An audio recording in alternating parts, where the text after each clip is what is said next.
Welcome to Wall Street, the epicenter of financial power in America, perhaps the money capital of the world. The globally oriented financial firms based here in the New York Stock Exchange that operates here have extraordinary influence on the politics and policies of this country. No one has elected them, and in fact, these financial firms are trying to undo the regulations and new laws governing them imposed by the Congress. The people on Wall Street are just one of a number of unelected and very powerful forces that operate in the shadows, behind the scenes. They're the media forces, they're the military and industrial forces, they're the corporate forces, and they're the forces that we'll be investigating in this television series, which asks a question that most of our media does not. Who rules America?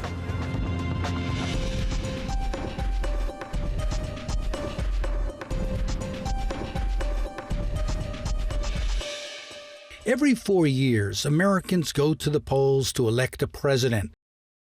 It's a ritual that goes back to the founding of the nation in 1776.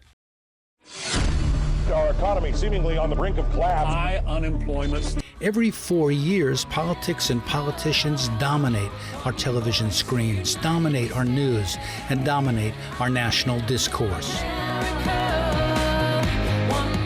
I'm Ron Paul, and I approve this message. While independent watchdogs call this President Barack Obama is running for re-election. Mitt Romney stood with Big Oil for their tax breaks, attacking higher mileage standards and renewables. He is attacking and being attacked by Republicans. He said he would turn this economy around in 3 years, or he'd be looking at a one-term proposition. We're here to collect, all right? The two parties may be fighting a political war, but pundits label it a horse race, fueled literally by billions of dollars in campaign contributions used for pervasive advertising. To a place where one president's failed policies really hit home. Welcome to Obamaville. The focus is on political personalities, not the forces they represent. A large industry of commentators and pollsters are paid to tell us who's ahead and who's behind.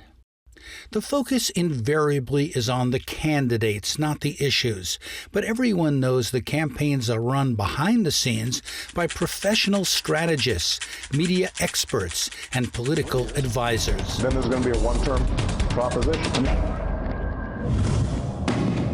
The political ads are cynical and slick. Almost every word is scripted.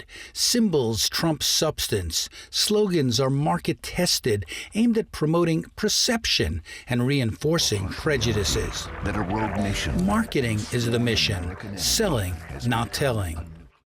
On one level, this whole spectacle is presented as a triumph of democracy, as if the candidate who wins will run the country.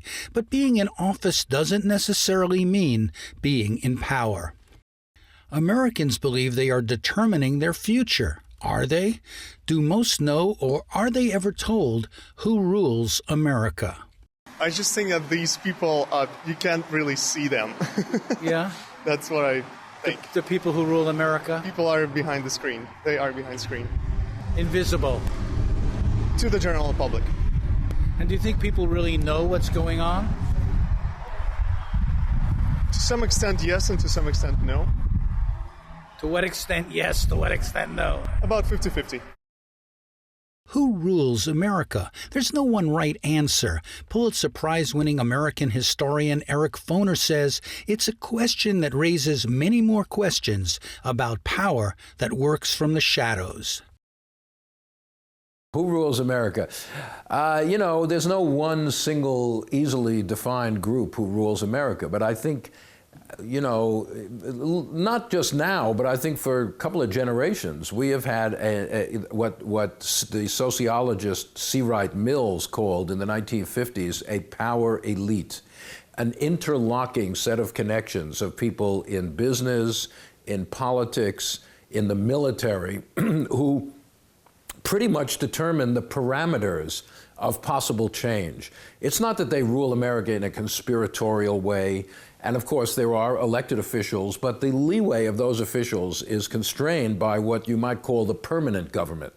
Presidents come and go, but there's a kind of permanent establishment, what President Eisenhower called the military-industrial complex, but now it's more a military-financial complex that really, determines the limits. We're at the Left Forum, a gathering of progressive intellectuals and scholars and students held every year here in New York City. There are 1,400 speakers this year. They don't agree on everything, but they do agree that America is not the democracy it claims to be. They all want to know who rules America.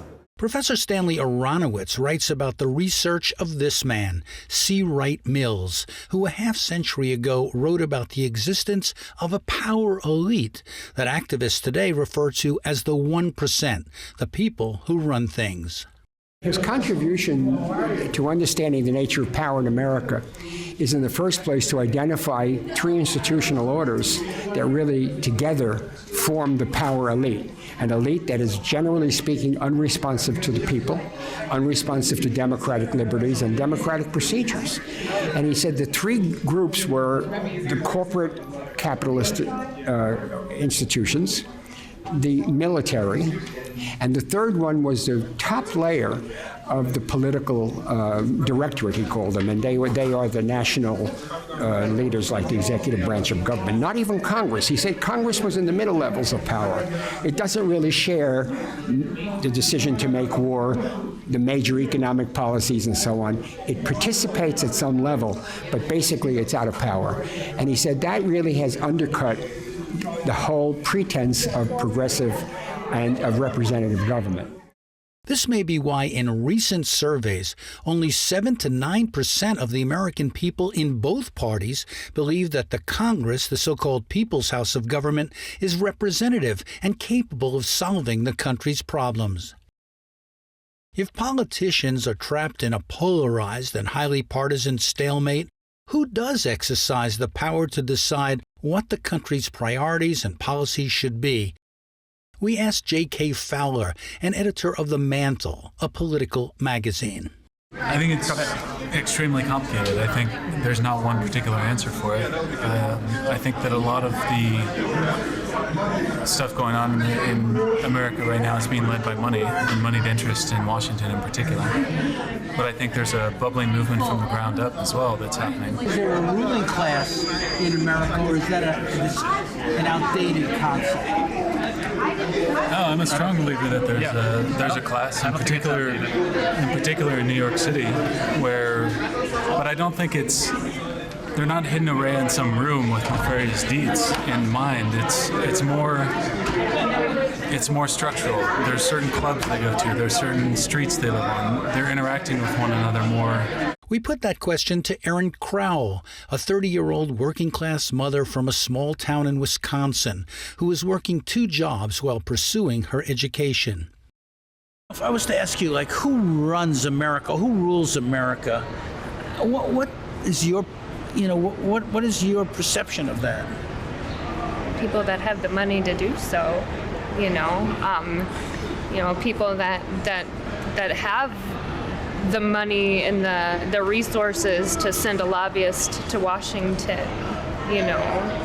nobody from my town could afford to send a lobbyist, and say, hey, Harley Davidson is, threatening to move their plants to China unless, everybody takes pay cuts, and could literally shut our town down. We can't afford to defend ourselves. Do you feel, as an American citizen, that you have power, in our country? Do you feel as if you have the ability to get your dream achieved? I feel like it's slipping away. I don't think I do, because it feels like the closer and closer I would get to that, just a dream for me is to finish college, and take care of myself and take care of my son, but even that now, and I understand, a lot of people in my position aren't even able to get that far now. So if the citizens who are supposed to be in charge don't feel they are, who does?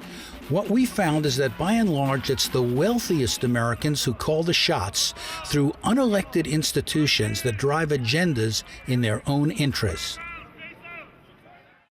There may be a cabal running things, but in the end, the state and the system merges, argues Canadian political analyst Leo Panitch. I don't think there's an external force controlling the American state. The American state is capitalist to its core in the very way it's organized. It doesn't do it because there's too much influence from Wall Street. It does it because it is structurally embedded with Wall Street. It doesn't do it because there's too much influence from a military-industrial complex. It does it because the military-industrial complex is inside the state, is funded by the state, is part of the state. Sure, there are people who conspire and there's people who act in secret, but capitalism is not a conspiracy. The people who have the wealth, they're not a conspiracy. We know who they are. We know how they collect this money. They take it out of our pocket, they put it in theirs, and it's not a big mystery. There seems to be corporate forces, in addition to Wall Street, that essentially help guide our political and economic direction. Leading are America's top corporations. Political analyst Michael Clare has studied the political economy of oil for 20 years and says a lack of media coverage keeps the public in the dark. Does the media cover it? The media doesn't cover this for the most part. In fact, the media is largely in league because of the advertising dollars that the oil and gas lobby provides. They're very heavily dependent on advertising revenue, so they're very careful in what they say. Who are they accountable to? Are there laws really controlling and regulating what they do? There are laws, but they have been written largely by their lobbyists to favor them. So, in fact, the laws, for the most part, are in their favor, not in the favor of most Americans. Is there an issue where we've seen this very clearly, where the interests of the oil industry or the energy industry is in conflict with the interests of Americans? Well, I would give an example that the oil industry has been pushing for drilling in the deep waters of the Gulf of Mexico and off the coast of Alaska, for example. And they get all kinds of tax benefits for that kind of deep water drilling. And they were able to do so during the Bush period with absolutely no oversight whatsoever, hence the Deepwater Horizon disaster. Most Americans experience the oil industry in two places: at the gas pump, where prices often rise because of speculation, not just supply and demand, and also through TV advertising that paints this very profitable business in the most positive of terms. I'm still here, and so is BP. We're committed to the Gulf, for everyone who loves it and everyone who calls it home. That's good for our country's energy security and our economy. Which brings us to another set of corporations, the media companies. Jeff Cohn has been in the media and written books about its impact in shaping how Americans think about their country and its system of power. He says media companies push propaganda for war. It's the same exact media quoting the same exact experts that pushed our country and the world into a war with Iraq. And we were told by these media, oh, we're so sorry, we didn't know, we made a mistake, next time we'll be more vigilant. But here we are next time, 10 years later, and the same media are blowing smoke about a weapons program in Iran that doesn't exist. There was no weapons of mass destruction in Iraq either. And so we're hearing, it's like, when the war drums are beating. And I worked in mainstream television news in this country during the run-up to the Iraq War. When the war drums are beating, they don't let you put on opposing views. We tried to get opposing views that question the evidence, the intelligence that would justify an attack on Iraq, but we were kicked off the air. And now you're finding it's a nightmare. It's a nightmare that's happening again. At the same time, Jeff, Jeff, most people who work in major media, and I, of course, did as well, don't believe this. They don't buy this. They feel like they do have the freedom to cover issues and that the networks are much more diverse in their point of view than outsiders like you and maybe now me would say. Well, the way to rebut that fiction is just to look at what happened in the wake of the Iraq invasion. Those of us who questioned the evidence that they were a weapons of mass destruction threat, we were totally right, and most of us got kicked out of the TV networks. The people who got it wrong have promoted up. So this idea of diversity in the mainstream media or good journalism will win out certainly hasn't been proven in the last 10 years, where the journalists who got it right have been punished, sanctioned, or kicked out of the media. And the journalists who got it wrong, most of them have more power today to blow smoke at Iran than they had even when they were blowing smoke at Iraq.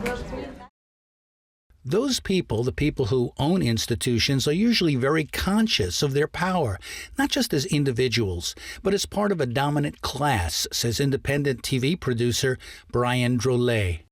So there's a lot of talk here about Democrats and Republicans. Should we vote for the Democrats? Should we vote for the Republicans? There's a lot of talk about, the rich versus the 99%. But it's kind of, there's a certain kind of amnesia about the structure of our society that at one point in this country at least had some currency. In the 30s and even in the 60s, you could talk about the working class. Nobody talks about the working class. It's all about there's a middle class and then there's the 1%.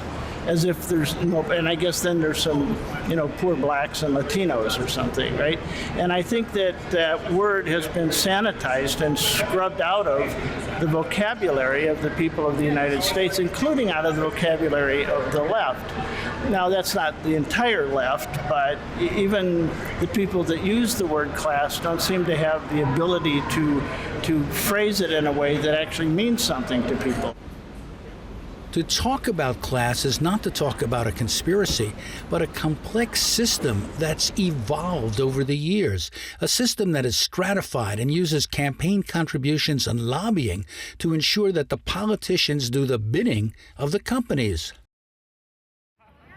So these are the building blocks of the analysis we'll explore in this series on Who Rules America.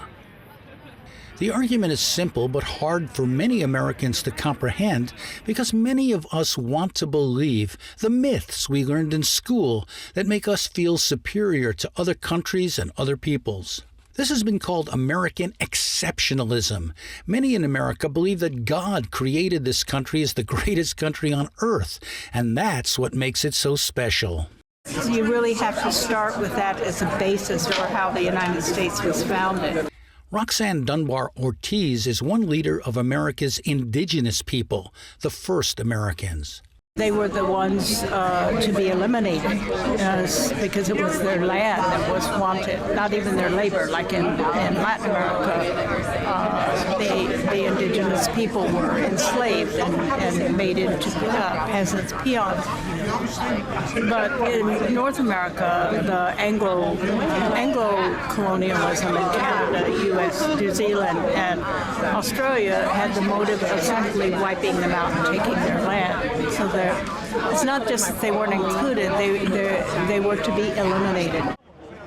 And so questions about the custodians of real power and who rules America lead back to debates on how to remake power, how to challenge its distribution, and make it more transparent and accountable. These are the issues that the Occupy Wall Street movement is raising as it challenges institutional power in an attempt to revive grassroots democracy. David DeGraw explains Occupy's origins. I mean, it was like such a confluence of events. Everything was moving in this direction. I was looking at around the world. There was protests happening in Egypt, and then it moved to the Arab Spring, Tunisia, and all throughout Europe. It came back, and it was just a matter of time before it hit the United States. And really, if you look, the occupations globally, they became like the thing to do. So it was just a natural progression for it to show up here. I feel like it shows up here because you know, even though wealth is so concentrated, you know, the people have a media system where they're so propagandized and they feel isolated. But, you know, Occupy shows that people are, you know, not suffering alone. They're coming out and raising awareness, and we change the national discourse. The movement is up against powerful forces with large budgets and the backing of police forces and the political establishment. While these activists are on the front lines of the fight for a people-ruled America, many of its people share the same hope. Do you have a sense of class being important in this country, that there being like an upper class or working class? Absolutely, absolutely. You know, I'm a waitress at a very nice restaurant, and it's very clear to me, you know, what my role is and who I am, you know, and you can tell just from the dialogue that I have with people, you know. Recently, I talked to a general manager of a fairly large business in our town, and you know, when I mentioned that I was going to a public school, you know, I got kind of an eye roll, and oh yeah, my tax dollars pay for that, you know, and it's. So you feel like there's all this resentment against working people, kind of feeling like they don't deserve what little they're getting? Absolutely, absolutely, and especially, you know, with the recent attacks on public sector employees, like on teachers, and you know, people are saying, you know, they don't deserve those benefits. We all don't get those benefits, so they don't deserve them either, you know. Or like, why isn't the conversation, maybe we should all work to get those for everyone instead of taking it away from the few that do have them. You know, when I hear you talking, you know, I realize there's such a bigger picture here than most people even understand. That we have, you know, a country where the dream is slipping away for so many people, and they don't feel particularly powerful. They don't feel like they can do anything. They can achieve anything. They can make a difference. Right. Well, I think the dream is shifted to hopefully I wake up tomorrow and I'll be able to pay my rent and keep a roof over my head, you know. Or it's just like, you know, I'll work on achieving my dream tomorrow, but today, you know, I have to go to class, you know, and I have to get my work done. I have to go to work, and I have to try to squeeze a couple hours of sleep in, and then, you know, and it's. Now you're here at this conference with all these brilliant theoreticians and analysts and professors and experts and leaders. And how do you feel about this idea that people have to get together to make a difference? I think it's wonderful. I feel so blessed to be able to be here with people like that, because I want to learn. You know, somebody had said to me, well, why don't you leave where you are? And I don't think that's the answer. I think that it's my job as somebody who cares about these things to learn from these people, to learn from these brilliant minds, and so I can take this back to people and show them and explain to them where we don't have access to this kind of thing every day, you know, and so hopefully try to enlighten them a little bit. Erin expresses the hopes of many ordinary Americans who want to reshape the nature of power so that the 99%, not just the 1%, can rule. But as you can see and hear, it's not a battle she feels she is winning. Perhaps that's why she, like many, want to know who rules America.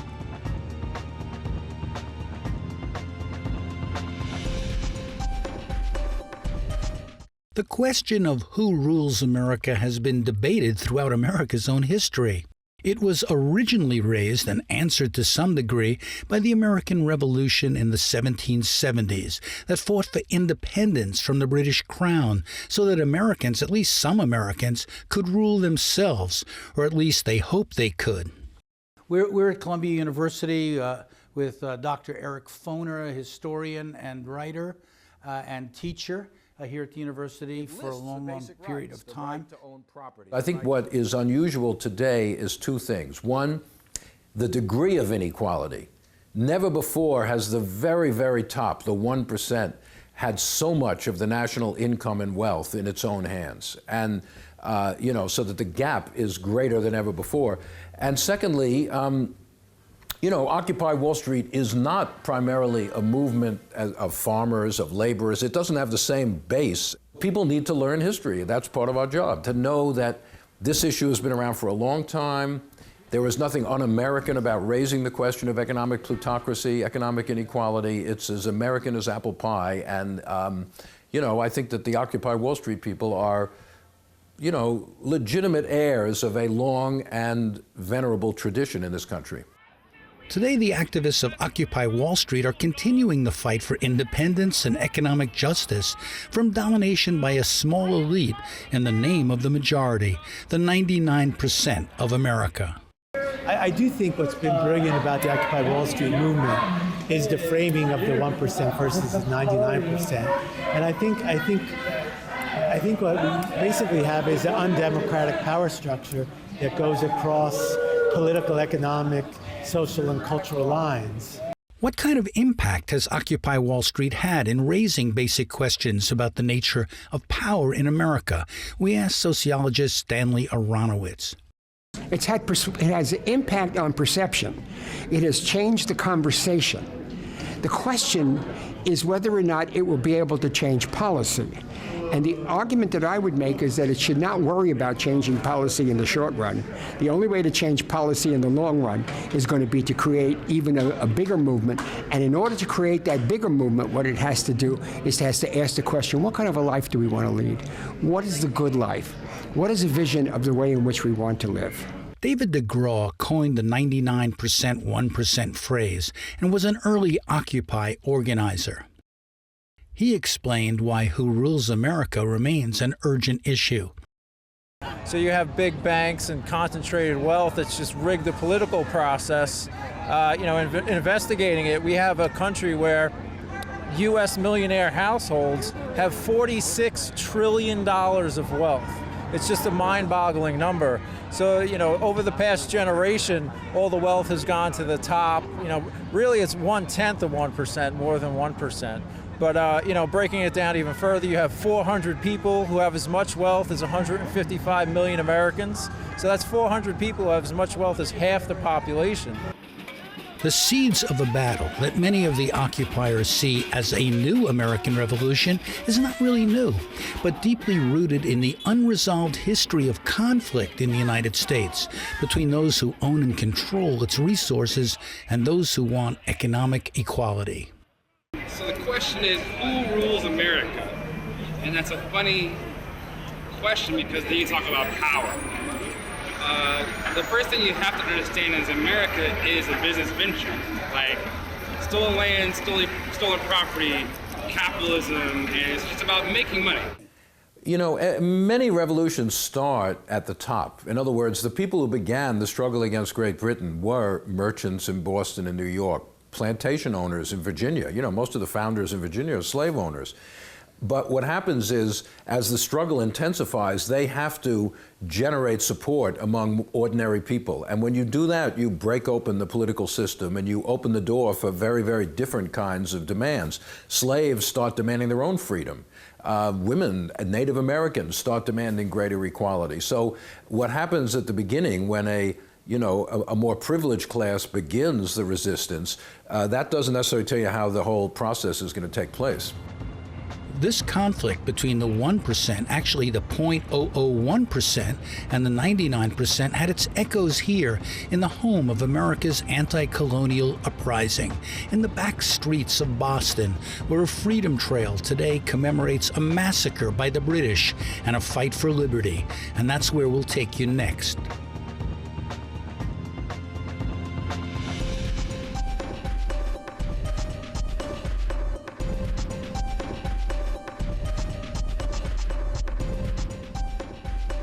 Was the American Revolution really a revolution? The British thought it was a revolution, no question about that. It was not a social upheaval in the way, let us say, the French Revolution was.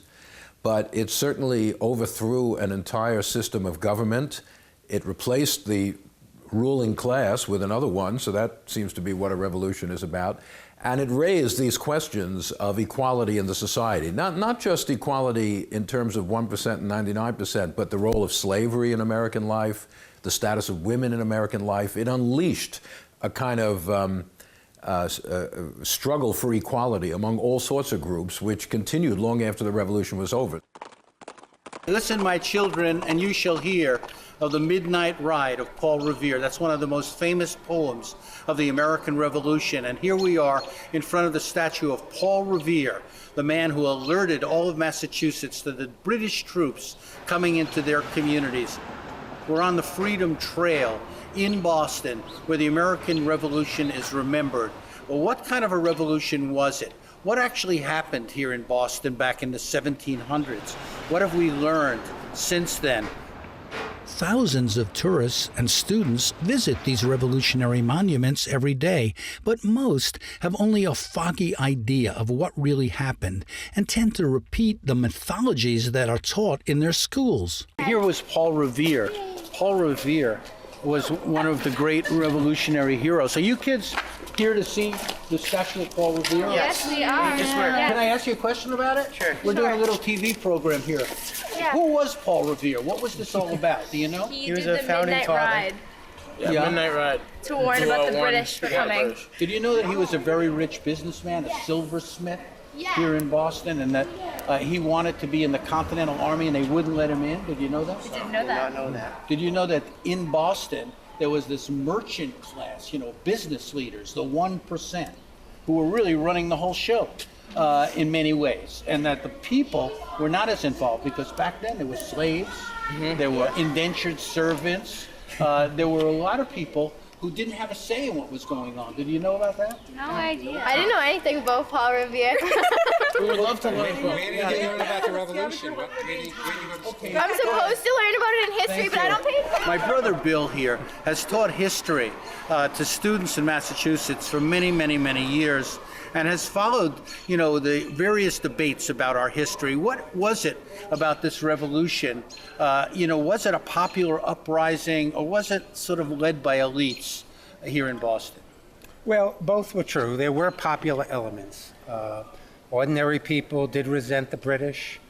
Ordinary people did participate in riots and boycotts. But there was a 1% back then. The leaders of the revolution both led it and channeled it.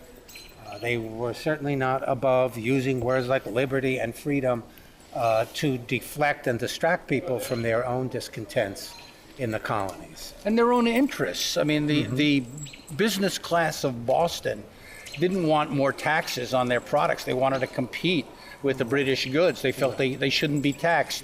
And as a result, there was the original Tea Party here in Boston. Right.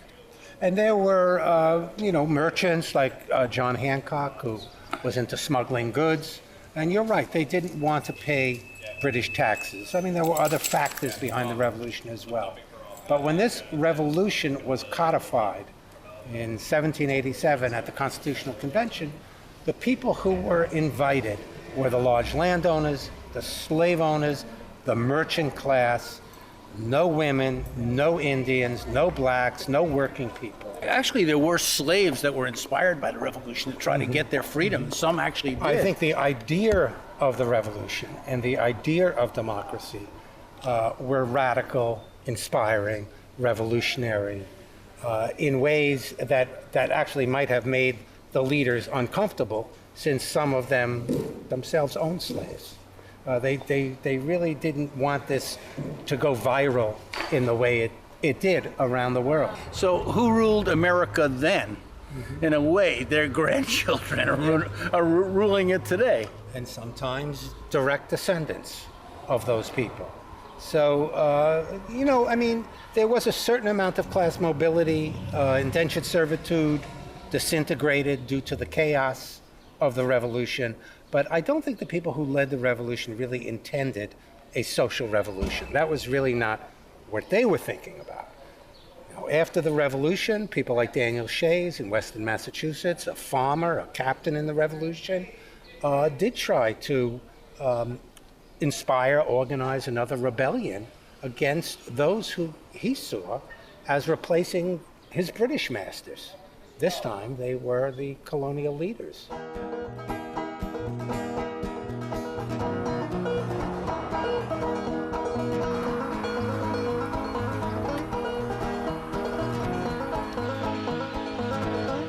So here we are, 225 years after the Shays Rebellion rocked Western Massachusetts in a challenge to the 1% of those times. We have a memorial for Daniel Shays and the men who fought with him. And what's interesting is we have American flags being put, in a sense, almost at his tombstone here, marking support for the values and the aspirations that he fought for.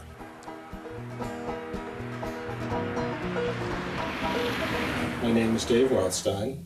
You're at the Stagecoach Tavern in Western Massachusetts, town of Sheffield.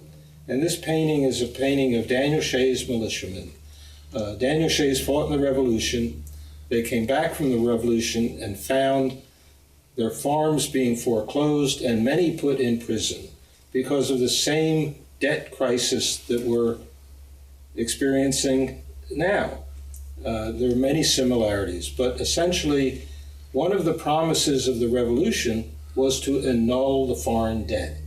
And the farmers came home and discovered the debt was even greater and the banks were even tougher.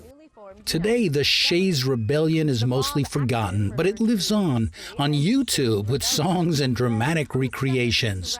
Shays now unsheathed his sword and ordered the fife and drum players to strike up a tune.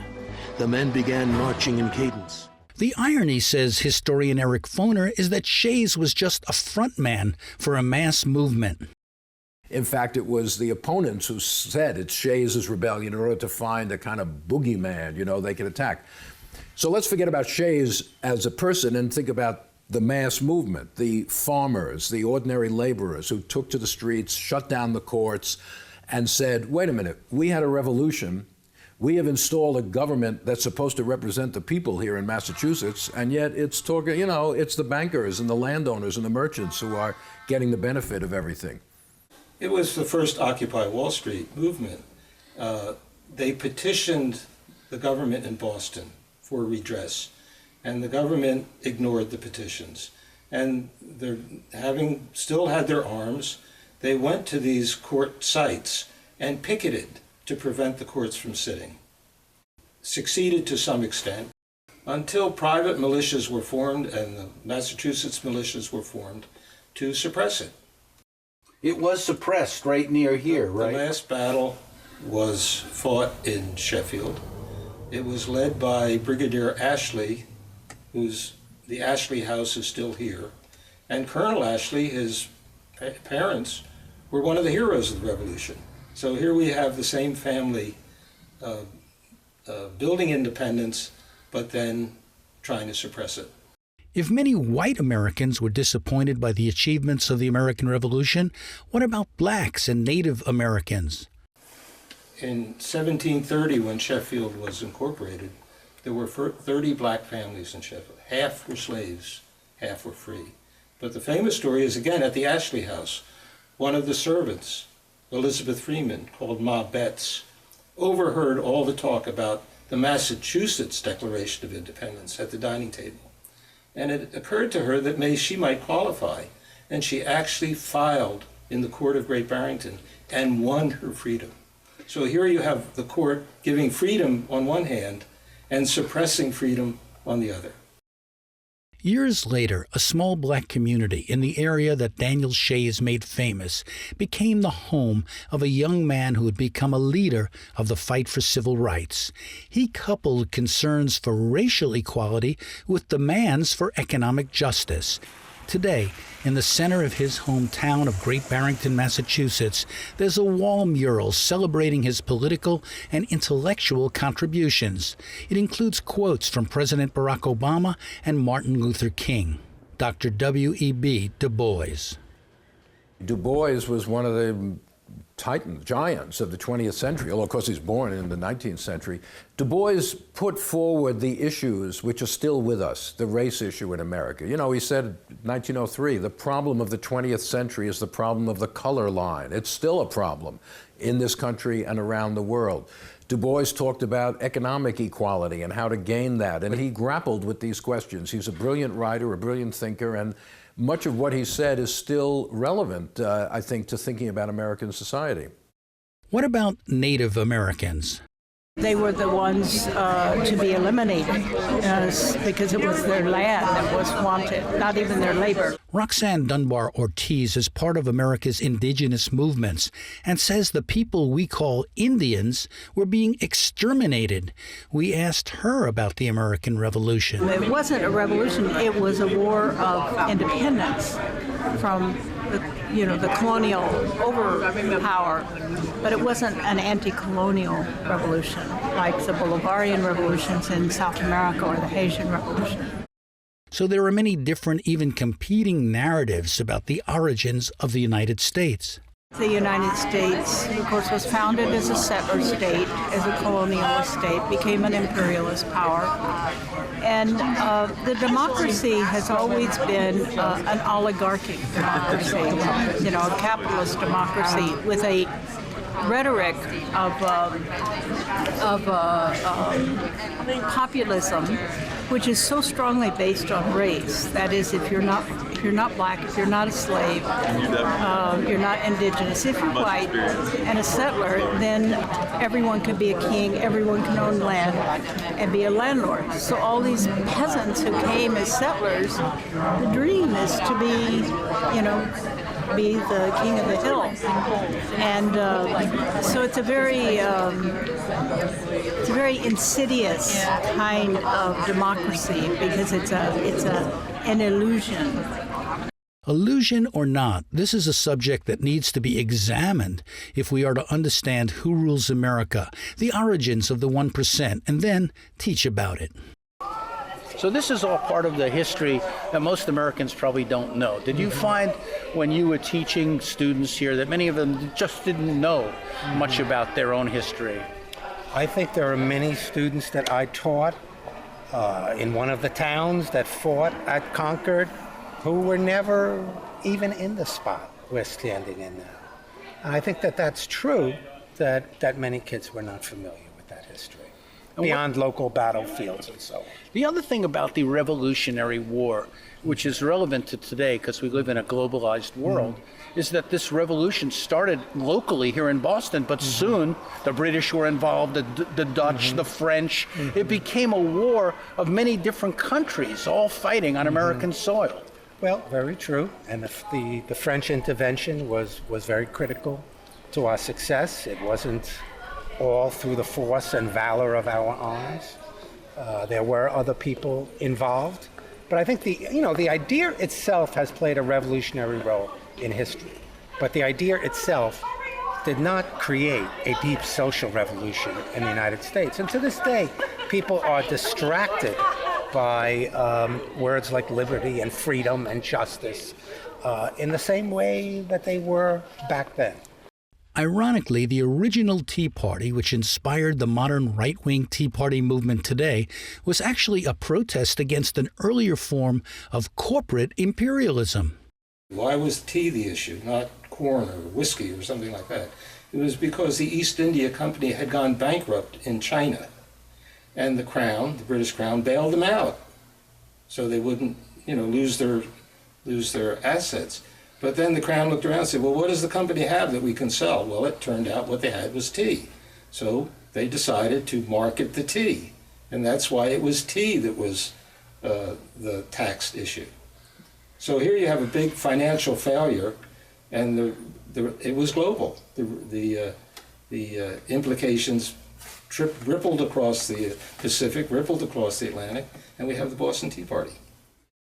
Throughout our history, there have been sort of conspiracy theories about all of this. I mean, today, for example, both the right and the left seems to see the Federal Reserve Bank as sort of a conspiracy concocted in 1913 without any proper process and kind of running the show. Yeah, well, you know, conspiracy theories, conspiracy thinking is deeply embedded in our political culture. My PhD supervisor, my mentor, Richard Hofstadter, wrote the famous book in the 1960s, The Paranoid Style in American Politics, in which he traced out various kinds of conspiratorial thinking, whether it was Catholics who were before the Civil War trying to undermine America, or you know, various other groups at various times, immigrants, others trying to, you know, destroy the American culture, or the Trilateral Commission, remember them in the 1970s, were supposedly ruling the whole world. Now the Federal Reserve, right, if we only abolished the Federal Reserve Bank, everything would go back to some utopia of the past. Throughout U.S. history, you see various right-wing movements point out scapegoats in the society, and they're usually the folks who are already marginalized in some way or another. And what happens is that there comes a moment when it becomes really useful for the elite powers, whether they're in government or corporations, to encourage these movements. So you get a Tea Party, or you get a militia movement like in the 90s, or you get the Ku Klux Klan in the 1800s. And what this is all about is taking angry, mostly white people who are mostly somewhat privileged and convincing them that they're about to fall down the social economic ladder. I guess the basic problem with conspiracy theories is that no group can fully determine what happens. Even people with great power launch things, and then they kind of lose control of them, and things happen in a way that is unpredictable. When you look back at history, and you maybe can see, because of, you know, it's a long time ago, all of these forces. Yet today, somehow in the news, we never see these forces. What we see are politicians spouting various, you know, rhetoric and speeches, but we don't really know whose interests they're serving, who's behind the scenes. Well, this is why we need research. We need an understanding of who rules America. Because the mythology today is that it is the people who rule America.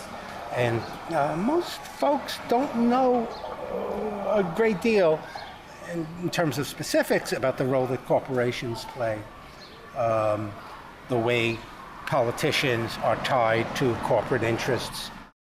Change is possible. I think when one talks about who rules America and a power elite, one should not use that to simply fall into a kind of quietism and say, well, nothing is possible, no change is possible, everything's under control. Many of the major popular movements in our history have been big surprises. You know, nobody expected them to come. And I think the same thing with Occupy Wall Street. Nobody expected Occupy Wall Street to come up simply out of nowhere. And so I think, we have seen that over and over again in our history, and we will continue to. People say the 1%, and we are the 99%. But when I broke down the numbers, it was really it is a couple hundred people in this country that have immense wealth. If you look at our election process, it's something like 1/100 of 1% accounts for something like 80% of the campaign finance. I mean, that's insanity. I mean, it's a rigged game. And now the ball of history has been passed to a new generation, fighting to transform a large and complex country with many power centers. But just as in the past, it is determined minorities who make the difference. An elite made the American Revolution, and as we will see, a power elite still rules.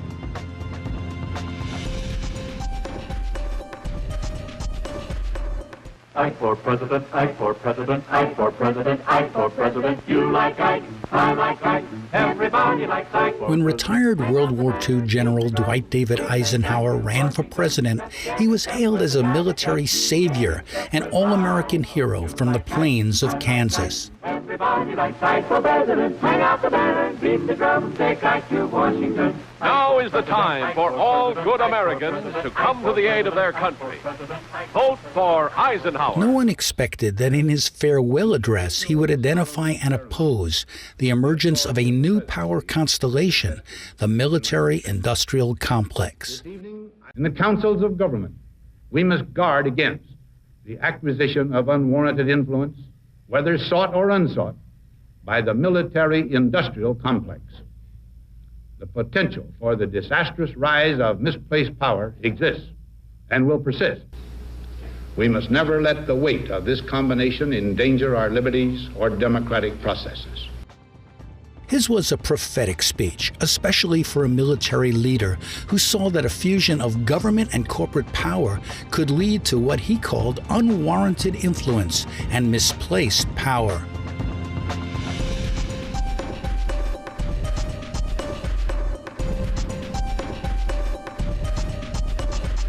"50 years later, on the warning's anniversary, President Eisenhower's own granddaughter, Susan, documented how the military-industrial complex had grown.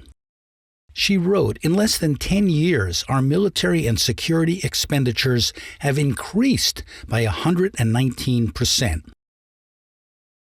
This new book on the clout of the military-industrial complex by William Hartung details the power it wields. He told me how it works.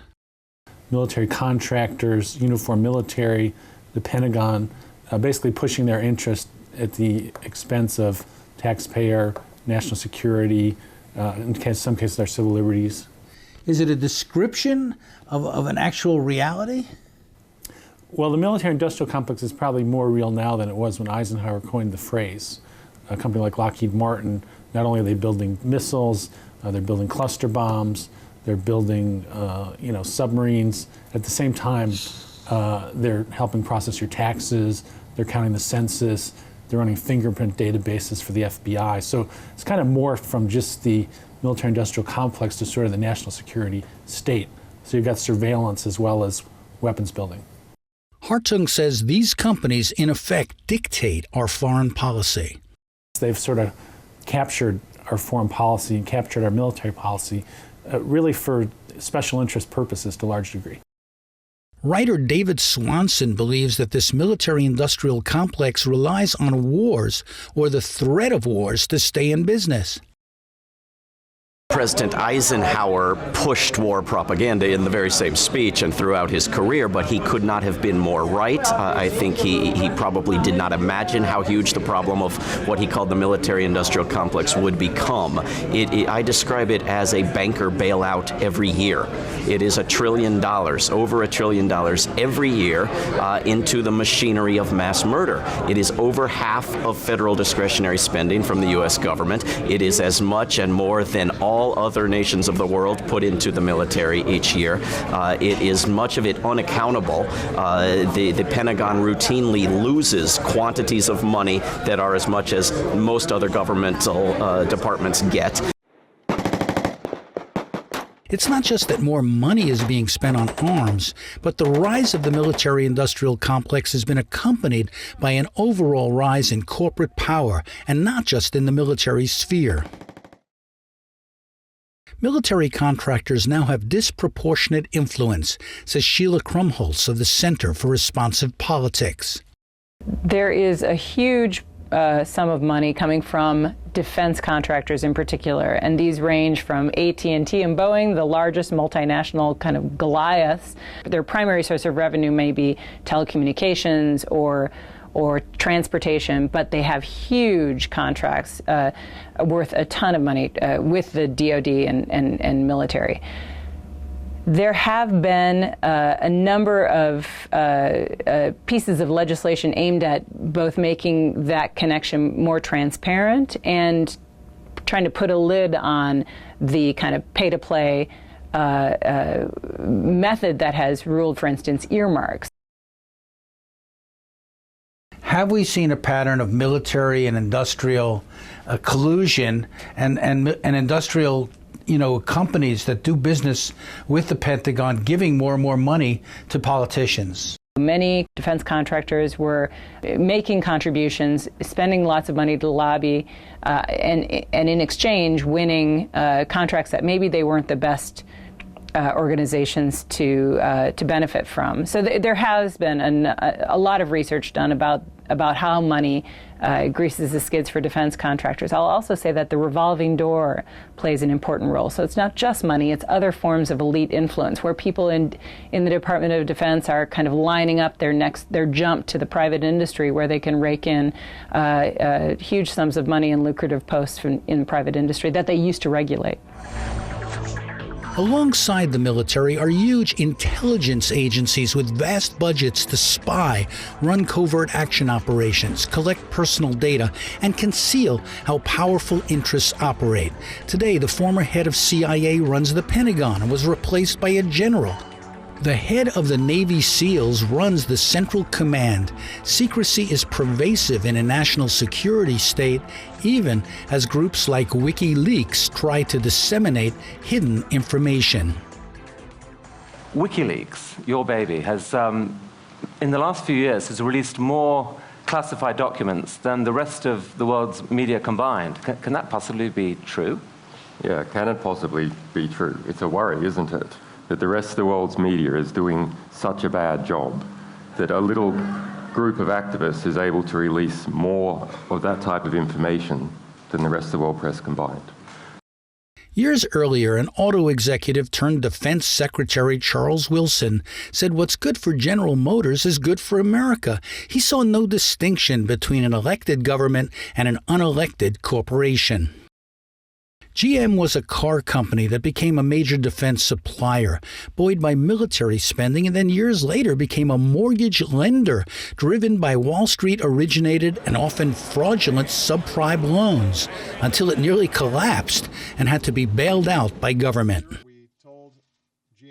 The United States Supreme Court, in its Citizens United decision, has decided that corporations like GM have the rights of ordinary people and can openly and sometimes secretly lobby Congress and the public or finance political campaigns to promote their agendas. There are now many criticisms against Citizens United. Many of the arguments can be seen in this video by the Story of Stuff campaign. We have a democracy in crisis. 85% of Americans feel that corporations have too much power in our democracy and people have too little. 85%. Hey, that's a majority. So let's get together and take our democracy back from the corporations. It's the first and most important step in making real progress on all the issues that people care most about.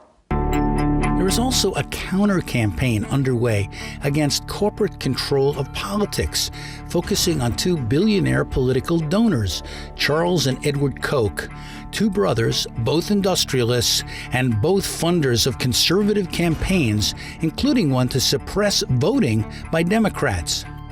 Filmmaker Robert Greenwald has distributed this video nationwide. Folks like the Koch brothers are attempting to ensure that as few people of color and as few young people show up as possible. We've undergone a coup d'etat. We live in a corporate state. Chris Hedges is a best-selling author and former reporter for the New York Times. The people who rule America are the large corporate entities, which are supranational. They have no loyalty to the nation state. They are harvesting the country just like they're harvesting the rest of the globe. They're implanting a global neo-feudalism where workers around the planet have to be competitive, which means being competitive with sweatshop workers in Bangladesh who make 22 cents an hour, or prison labor in China. It's a global neo-feudalism. It's one that is unassailable, completely untouchable, and more powerful than the host governments that were there nominally based. Hedges is not alone in this view. Professor Michael Clare specializes in studying the country's largest industry, oil and gas. I would say that the oil industry, or energy writ large, coal, natural gas, uranium, is the most powerful lobby in America, the most powerful economic interest, and it's tied to other powerful interests: automobile, highway construction, suburbia, many other industries, tourism, are all linked to energy, and they work together to keep America addicted to oil and to avoid the transition to alternative fuels. Do they have an influence on our politics? Do they have an influence on what happens in Washington, what happens in the ballot boxes of America? They're the biggest contributors to electoral campaigns in general, especially to the Republican Party, and I think they have a very powerful influence. Do you think most Americans know how powerful they are? Only the people who see this power in their daily lives have grasped the strength of it.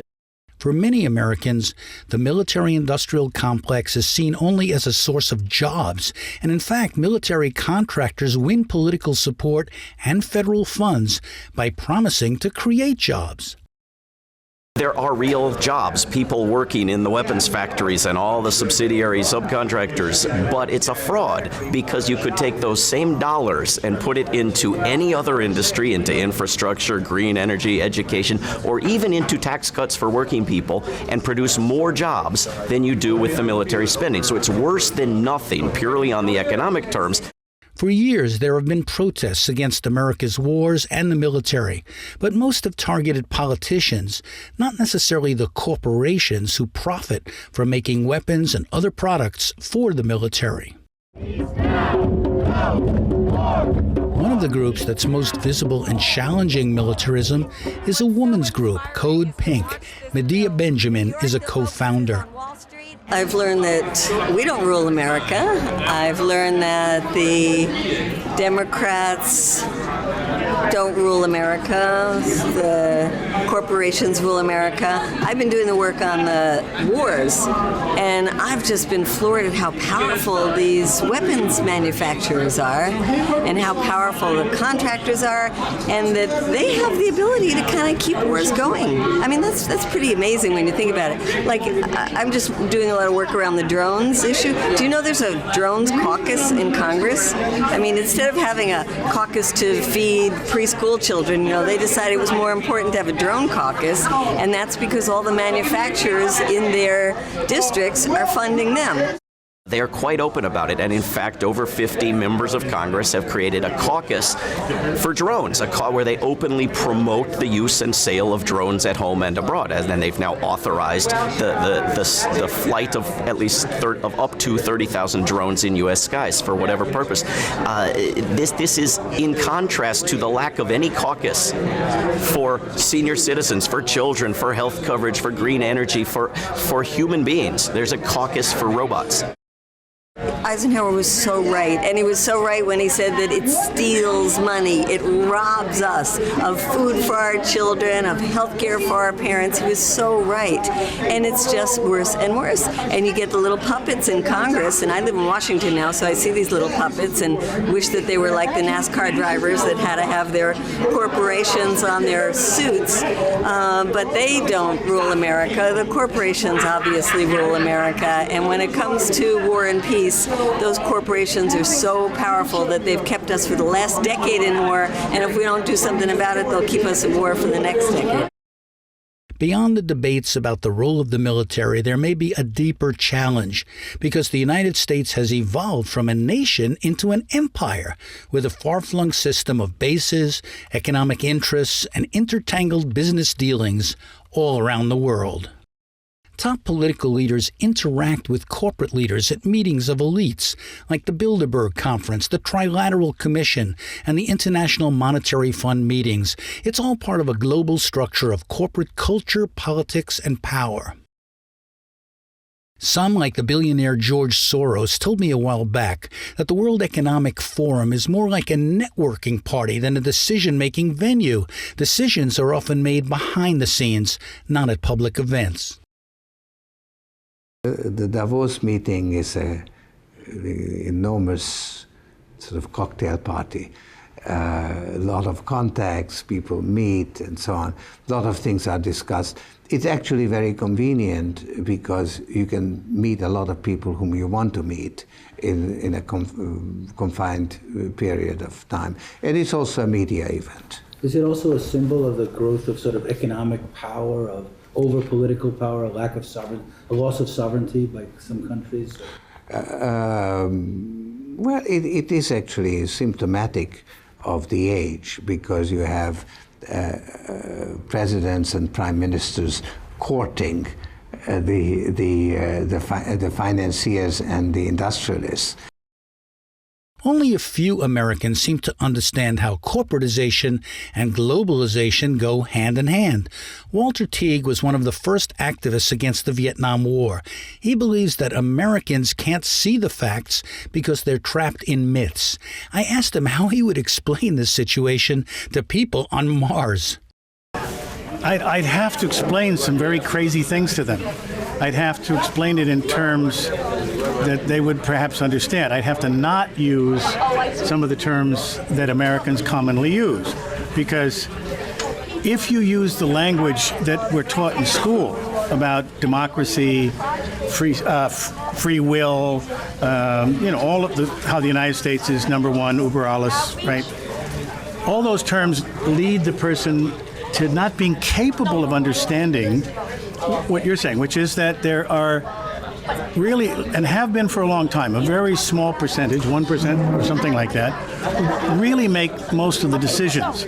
But they are smart enough to make them in a way that keeps most Americans, until recently, from realizing that they're being ruled. We cannot undo the plutocracy, the kleptocracy, the lack of representation without dismantling the military-industrial complex. This is the 1% of the 1%. This is where we give a banker bailout every year, and we don't get a dime of it back. We borrow it from China. We pay it back with interest. We keep interest rates ridiculously low. We crash Wall Street. We bail it out because we've created a war economy without any need for war. Well, I think if people had a better sense of how these companies, how the uniformed military, how their allies in Congress are basically running the show, scaring us into spending on weapons we don't need, I think they'd have the beginnings of a tool to do something about it. But I think absent that information, there's sort of nowhere to start. There's nowhere to sort of plant your feet and try to fight back against it. So I'd have to tell the Martians it's going to be very hard for you to understand why Americans don't see how they're being screwed. They don't see it, except when it gets so bad or so contradictory or so blatant or so personal, and then they wake up one day and say, oh my God. Does this mean in a way that business, that Wall Street, that defense contractors and others have disproportionate power? In other words, are they kind of one of the forces ruling our country that most people don't even know about? I think that the money has great influence across the board, particularly where the issues are arcane and they seem disassociated with the average Americans, where constituents aren't paying attention and they're not being heard by their representatives in Washington. I think where people are paying attention, where it becomes there is a hue and cry from regular people, it's hard for the money to beat out the merits on policy. Politicians usually will not risk the political liability of being seen as catering to their the interest bankrolling their campaign if the voters are paying attention. They're usually not that unwise. Most of the public doesn't interface with the military-industrial complex because they participate in the economy as consumers. But even there, they're being affected by a power shift and economic inequality that drives them deeper and deeper into debt. George Scribner is an executive with a corporation that advises other corporations. Today, it takes $200,000 a year to feel somewhat affluent. I asked George Scribner how he thinks growing inequality is affecting our politics. Who's in charge of our country? We keep reading more and more about big money in politics. There was a great article of the 1%, by the 1%, for the 1%. And I think it might have been Vanity Fair, but I'm not positive right now.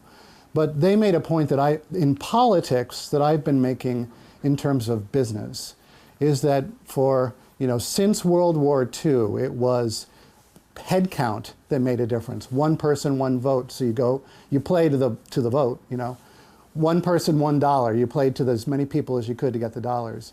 Now, because the assets are concentrated at the high end in the hands of the few, actually, money is much more valuable, both to politicians and to marketers, than the mass of people that comprise the middle class. So is the mass of people being left out now, the mass of Americans? They aren't being left out, but they're certainly less important. So I think in a variety of ways, you'll see them being less catered to and manipulated more, in a sense. And in politics and in terms of marketing, there'll be fewer products and fewer services. That's one view from inside the corporate world, essentially saying that the majority of Americans have less economic power and, as a result, less political power. People with money rule America because people with money can acquire power through that. But we all have, the great thing about America is we all live within the myth that each one of us can make a difference. And I think there are enough opportunities for that to happen that makes me think that the future won't be as bleak as it seems sometimes. Let's hope so. Certainly most Americans believe their future is bright, but given the trends we've explored about who's in power, there certainly are doubts, especially because of the danger and threat of new wars that are being planned secretly, according to Professor Stanley Aronowitz. There'll be a war against Iran. As a matter of fact, unless you refuse to count embargoes, things like that are going on at this very moment, that is to say in March of 2012, that is virtually an act of war. That we are saying to the Iranians, either you bow to our demand that you do not develop nuclear weapons and you renounce nuclear weapons, or otherwise we will continue to bar your goods from going back and forth. I mean, after all, the market is part of the system. So they're saying you have no market rights. So there is a war underway right now. I think so. But most Americans don't really know it, do they? That's right. Do they really know about this power elite? Do they really know about what C. Wright Mills talked about so many years ago? Why is that, and how can that change? Because we don't have a left that really continually, in an effective way, talks about who has power in America. We have the Occupy movement talked about 99% being deprived of economic power and about inequality, but it is not even close to being an analysis that can be disseminated throughout the entire society. We don't have a system of daily newspapers. We don't have a weekly newspaper. We have Twitter, we have, various other kinds of social media that we have access to, but it does not replace the kind of systematic analysis that could take place as a result of having our own media.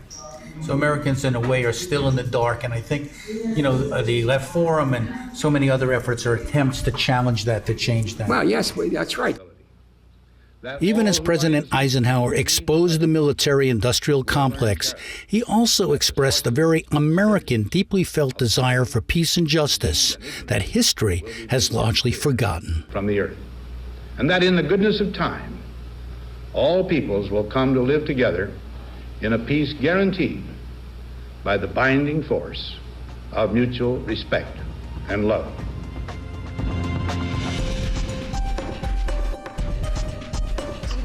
Is only guaranteed when you own the press. Communication breakdown. Pause for the message wake up. Every station is a gentrification. Global syndication is the shaping of the nation. ABC Disney, NBC GE, Murdoch gets Foxy, and with a hen, he owns a pen, the camera, the sword, by a Coke, by a Ford, getting broke, getting bored. And experience your psychic. From the earliest days, freedom of the press was what defined America.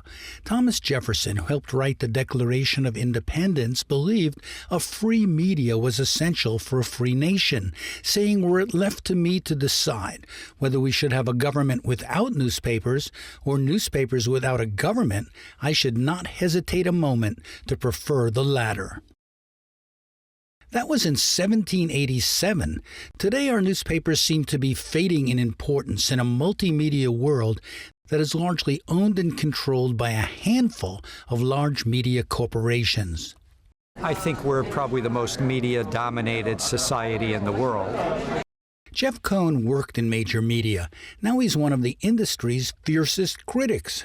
Half a dozen corporations own and control most of the mainstream media in our country. So if you're looking at who rules America or who owns America, it's the same people that propagandize to America. The press and the outlets that report news or convey information are just a small slice of vast media empires producing entertainment products that also sell a way of life based on consumption. When you look at who's on the boards of media corporations, they're also on the boards of U.S. oil companies, and they're on the boards of U.S. military contractors. So trying to study who owns America, you're really also, these are the people that own the media. We don't have a state media, but in some ways it's very much like a state media. It's the corporate state. If this is true, then we can say that the American media doesn't just report news. As we'll see, it's not independent of the system, but a pillar of it. It reinforces the worldview and defends the interests of those who rule America.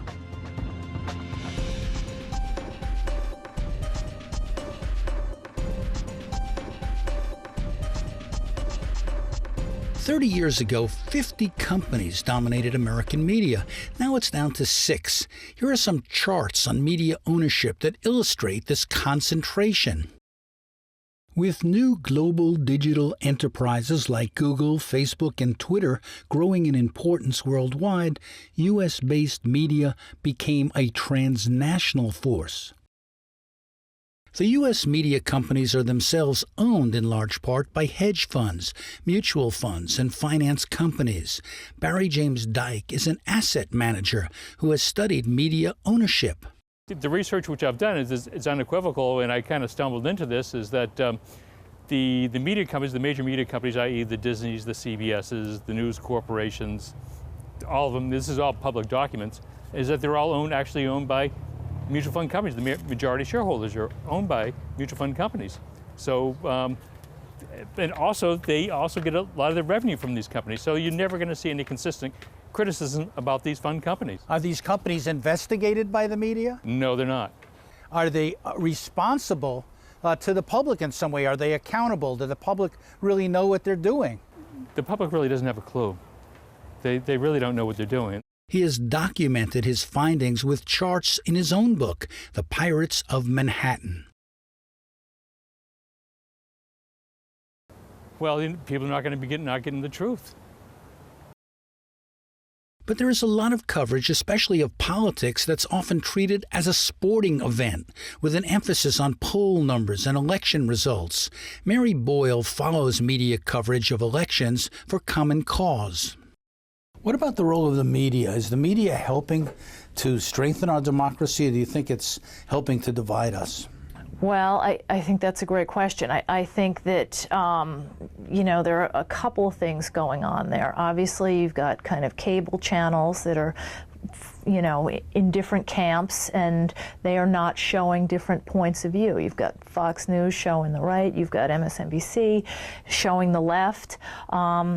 And so with a setup like that, you have Americans that are just kind of tuning in to the channel they want to listen to, that, kind of expresses their views, and you're not seeing kind of a mix of an opinion, a debate, anything like that.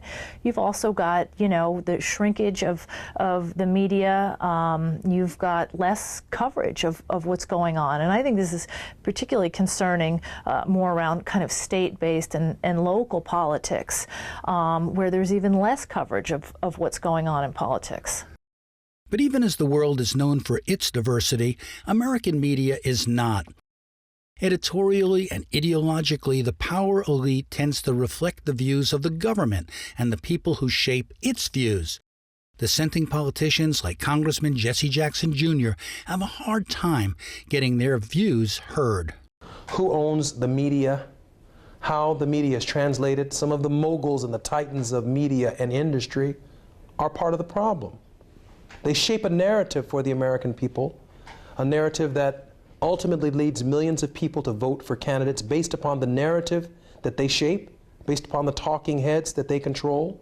And those Americans tend to vote and tend to engage the system on the basis of that which they hear. Media is a significant part of this problem. Historian Eric Foner agrees. He says it's not just political bias at work, but what the media as a business feels it's forced to focus on to attract ratings and revenues. Somehow that idea of power behind the people in office is not really in our media very much. It's not really in people's minds very much. personalized politics. There are personalities combating each other, but they don't look at who's behind the scenes. Well, you're quite right that the media focuses on personalities, you know, and often the quirks of personality, Clinton's sexual escapades, or whether Obama was born in the United States or not, or Romney and his cars and whatever, you know, his not paying taxes and many other things. Those are not totally unimportant issues, but maybe it's the nature of the media today in and of itself, in that it has to go for the quick news. Deep investigative reporting is not emphasized as much as perhaps it was in the past. And, you got to sell papers, and scandal sells papers, personality sells papers, celebrity sells papers. So you're right, that the larger nature of how the system operates tends not to get emphasized as much. It's not even understood by many people. Well, it's hard to understand. This is a very large country, over 300 million people, a very, very complicated economy and political system, so it's difficult to understand exactly how things operate. But I think, in a certain sense, the anti-government sentiment, which is rife in this country, which is generally associated with the right wing, is also a response to the feeling. It's an inchoate feeling. It's not an analytical feeling, but it's a feeling that government is aloof. It is not responsive. It does not really represent the people. It represents some very particular interests, and that sense is pretty widespread in this country.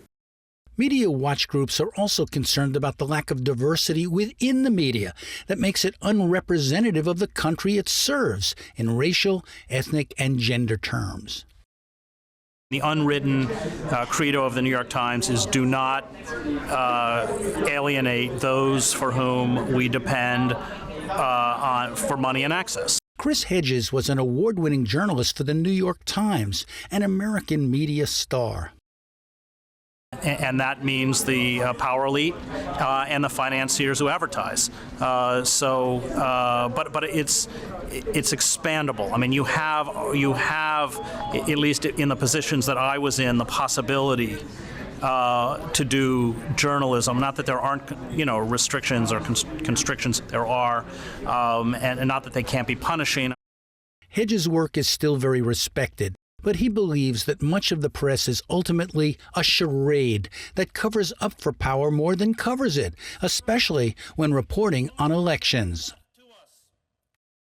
Because the political theater, the personal narrative of the candidate, it's all irrelevant. It's meaningless, and people, we still play the game. Look, every totalitarian country I covered had elections. They all play the charade. Even East Germany did, and that's the charade we play.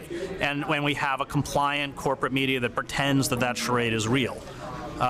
So I think the problem is that the illusion still remains so powerful. But people are changing, but the illusion is still so powerful that people confuse where power actually exists. How does the New York Times cover the power centers that many people say rule America? Chris Spanos edits the New York Times Examiner that monitors the newspaper's content every day. He believes the paper has become an accomplice to the power elite. The New York Times as an institution is almost like a mini nation, and the correspondents, the op-ed writers, the editors, they're almost like diplomats in how they carry themselves and their own self-importance in the way that they communicate with other politicians and diplomats, and they are very influential.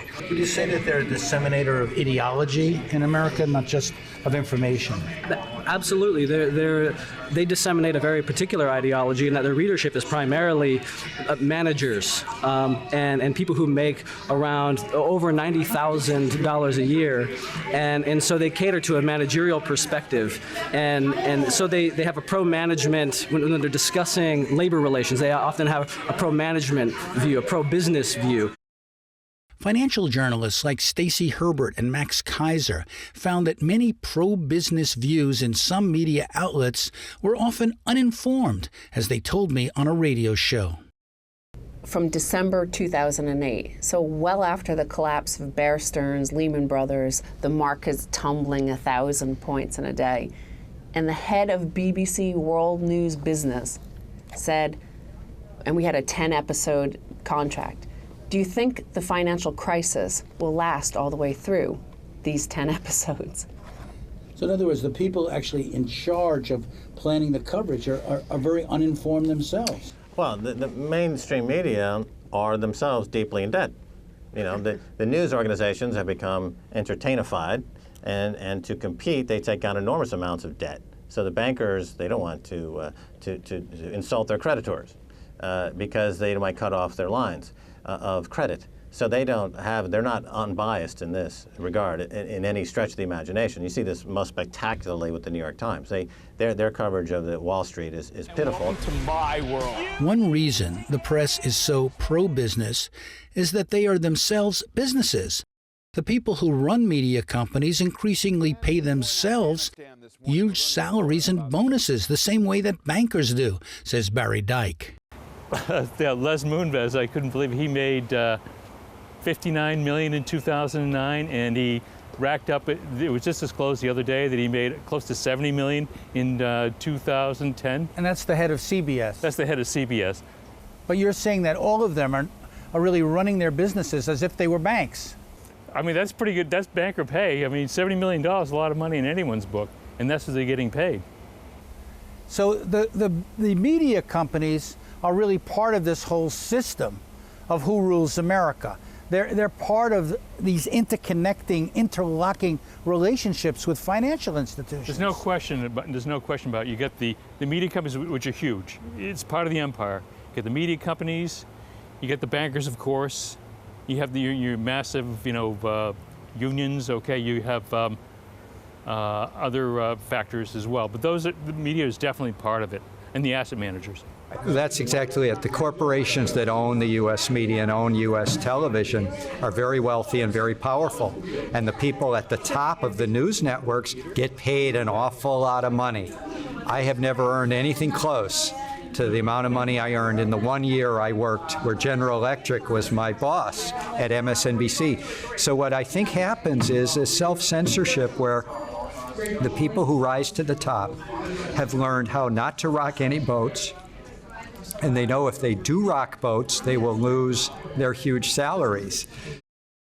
Newspapers like the New York Times, the Washington Post, and the Wall Street Journal tend to frame a deeper narrative that tells us what we should believe matters. They set the agenda that influences what TV news programs also cover. For example, they don't focus on inequality and class differences, says independent media executive Brian Drolet. They don't talk about the working class, and part of it is it's like the idea that they promote this idea that if you buy a lottery ticket you could win, right? So you're already thinking that maybe you could win. So if you're in the working class, or you're part of the working class that's unemployed, you still have this hope that somehow you're going to go into the middle class. There's been very little attention paid to class. I mean, you were saying that the media really doesn't discuss this. They don't really highlight class differences in America. They're much more comfortable talking about racial differences or ethnic differences. At the same time, in their business practices, they're very conscious of demographics. What class are they attracting? Upper class, how to cater their advertising, how to sell it. No, they go, the internet is a perfect example of that. Google and everything, where they're constantly slicing and dicing who you are, so they know exactly how much you make, so they can pitch what kind of products to you.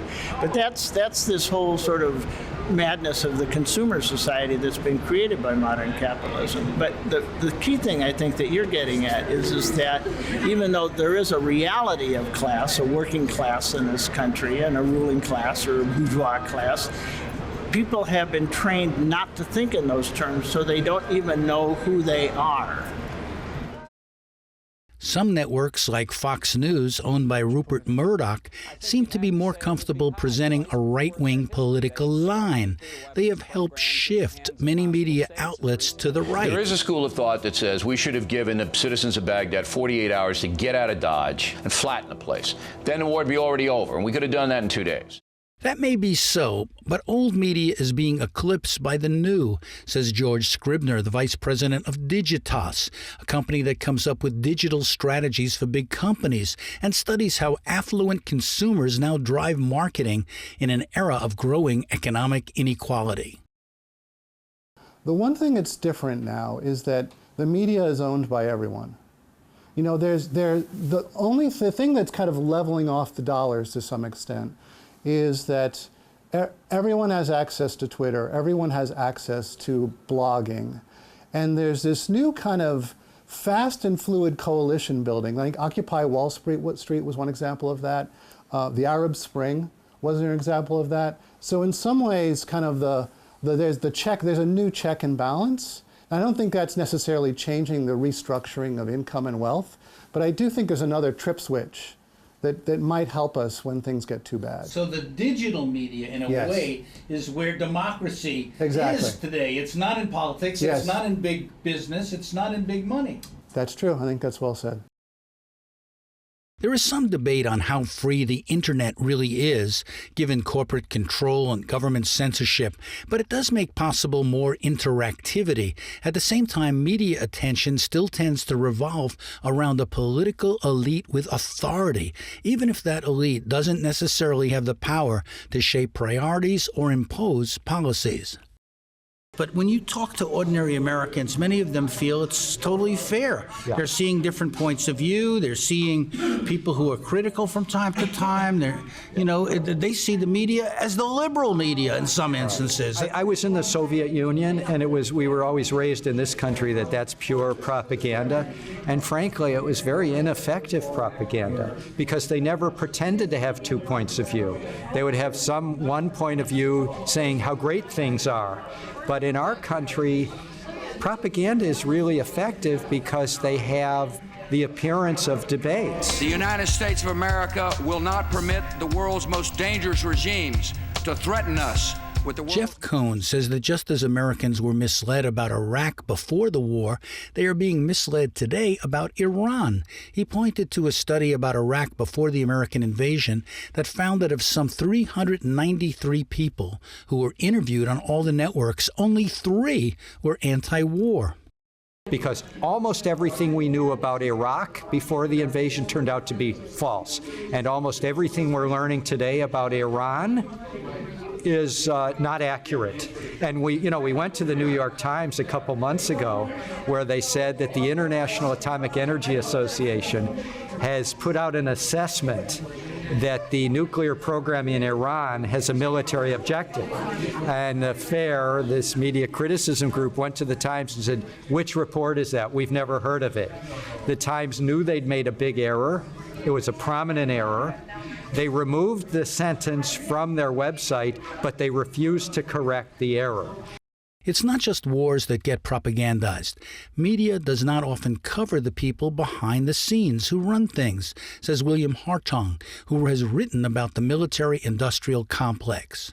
You would think there would be some independence in the journalism on this issue. But in some cases, reporters have even said to me, well, I can't go after the Pentagon harder or the companies harder or this nexus of influence harder because this company is a big advertiser in the paper. And we'll get pressure, if we do those kinds of stories. So we'll do stories about the war in Afghanistan. We'll repeat what the president has to say on an issue. But there's not really a lot of interest or resources put into investigating these kinds of connections. David Swanson, who also writes about military policy, agrees. Well, the corporate media in the United States is integrated with the military-industrial complex. Some of the same corporations are making profits from both. There are 2 major political parties that don't have much disagreement on this topic, so it's not a topic for debate. No matter if 90% of the public is upset about it, it's not acceptable news. Michael Clare, who's investigated the destructive power of oil and gas companies, says the same is true when it comes to that industry. The media doesn't cover this for the most part. In fact, the media is largely in league because of the advertising dollars that the oil and gas lobby provides. They're very heavily dependent on advertising revenue, so they're very careful in what they say. Big business, a wealthy and frequent advertiser in the media, is often not scrutinized by the media. That was the case in the financial crisis, says Sheila Krumholz of the Center for Responsive Politics. So these are complicated issues. The issues are difficult to understand on a good day, and they seem, again, very arcane and unimportant to the average American. So it's possible that some media were laboring away trying to explain why this was critical information that the voters need. I think a lot of blame, though, can be laid at the feet of the media for the financial collapse. Ultimately, what we do know is that it's critical. If there's any perfect scenario that shows why transparency and paying attention and scrutinizing the powerful players and what they want and what they're doing to get their way, the financial crisis is that perfect example. It shows us how important transparency is. Because significant wealth demands significant attention. Together we can give you and your wealth the wings to soar. Goldman Sachs Wealth Management. At the same time, media has become so pervasive online and off, on TV and on our mobile phones, that many Americans say they are becoming victims of information overload. The more they watch, the less they know. For sure, information overload is, I think, a serious threat to democracy, because it doesn't work if people aren't vigilant. Nobody's going to hold members of Congress accountable for you. You have to you have to make sure that you're heard. I think there's also the sense that because there is this tension, and some would say healthy tension, between concern about protecting the process, democracy, and government from money's undue influence versus protecting freedom of speech and privacy. Nobody wants to censor information. We want our representatives to have all the information, even if it's coming from deep-pocketed corporations, unions, or trade associations, very narrow interests. We just want to make sure that they are doing their job to seek alternative perspectives, even if they're coming from groups that have no power and have no money. Media criticism tends to revolve around what's being covered and not covered, and not on the way media narratives shape how we think and what we think about. That's the power of media, and why it is now among the forces ruling America.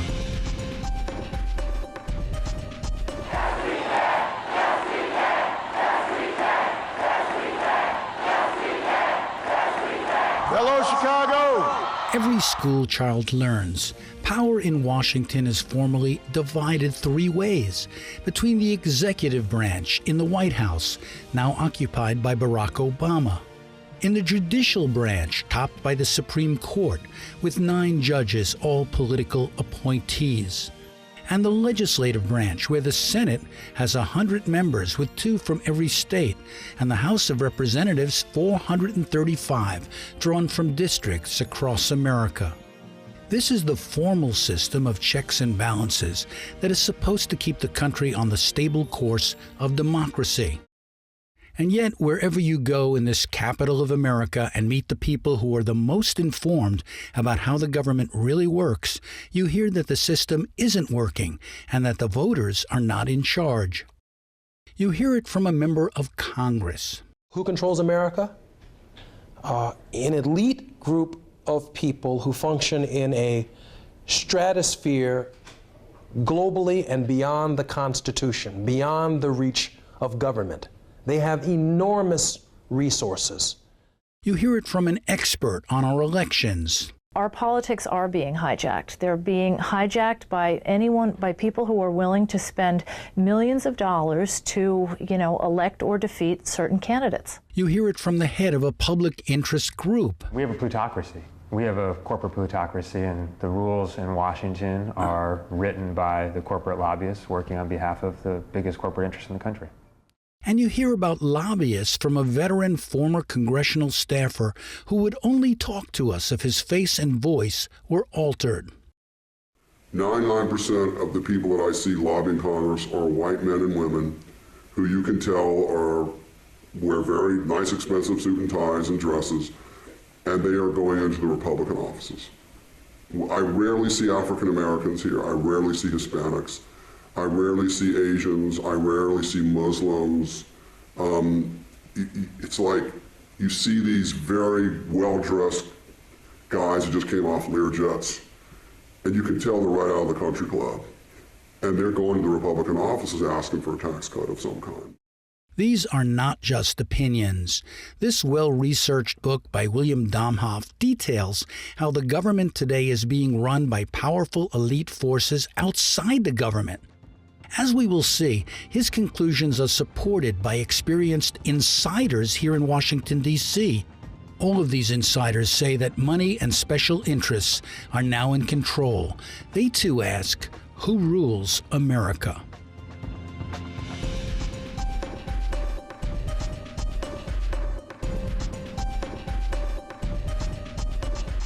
In Washington, we spoke with leaders of 3 respected watchdog organizations that specialize in researching and analyzing hidden forces operating behind the scenes.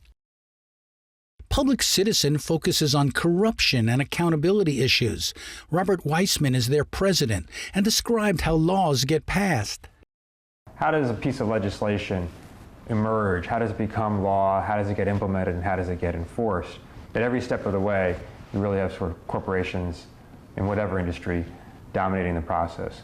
Why don't congressmen, the people we elect, challenge this system? Well, they are products of the system. And so they've got an inherent bias of favoring it. Look, they've succeeded in the system one way or another. And those who challenge it are going to have to fight really entrenched power. So there, of course, there are many of them who are very good and who do challenge the system. But by and large, people got to Washington because they figured out how to make the system work for them. Even if they came in as insiders, most of them were quickly educated on the ways that things really do work in Washington if they hope to get things done or get reelected. And they succumb to their corporate interests. Where does the money come from? The top 100 donors have given 77% of the money going to super PACs. That means 1% of the donors are giving 64% of the money. This is a tiny elite that can afford to make the contributions that are going to be most influential in this election cycle. This website, opensecrets.org, documents where all the money in politics originate.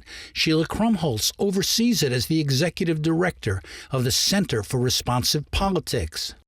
Well, I think many of the people who are concerned about money's role in Washington and how it greases the skids for private, narrow interests to kind of rule the day believe that the money is, that members of Congress and policymakers control the levers of power, but that the donors, the kind of patrons of these people, are operating the strings. The politicians are kind of the visible locus of power, but the people behind them really are calling the shots. How do we find out who those people are? Well, we have millions upon millions of records of donations to federal candidates, political action committees, including leadership PACs, which are their kind of slush funds that they control, and the parties. We also can see money going directly to the super PACs. These are the political action committees, which are supposedly or are only giving contributions to groups that are spending money to run independent expenditures, independent of the campaigns and parties. The problem is, of course, that there's this secret pot of cash being collected by groups that do not disclose where the money's coming from, and they are running advertising, political ads, which are often quite damning and nasty and not sometimes irresponsible, but are highly influential, and we have no idea where their money is coming from. She showed us what their data shows, a small minority controlling the process with very few millionaires funding all politics. There are 610 registered super PACs, 95 of them are ponying up the money for the ads so far. But this chart really demonstrates what a dramatic increase we've seen in spending on advertising by these groups. So in 2012, We're seeing over $100 million spent. That's a 100% increase over the amount spent in 2008 and a 400% increase over last cycle. This is a who's who of who's lobbying in Washington between 1998 and 2012. The U.S. Chamber of Commerce spent $831 million. The American Medical Association, $269 million. General Electric, $268 million. The Pharmaceutical Research and Manufacturers of America admit to $219 million plus for lobbying, and there are many, many more. 2012 could be a turning point in American politics because of all the big money that's literally being invested. Mary Boyle is the vice president of Common Cause. In who is ruling America, you certainly have to look at the people who are giving the most money to political campaigns. They are highly influential. People who give a lot of money to political campaigns, millions of dollars, want something for return. They tend to be really savvy business people who have made a lot of money because, they know what they're doing, and they don't make investments without wanting an investment on their return. It's unfortunate, but obviously it buys media time. It also buys constant mail efforts. And also, obviously, you support candidates who will ultimately come to the United States Congress who may vote your way. The largest contributors to political campaigns in America are the financial institutions. The second largest contributors are large real estate developers.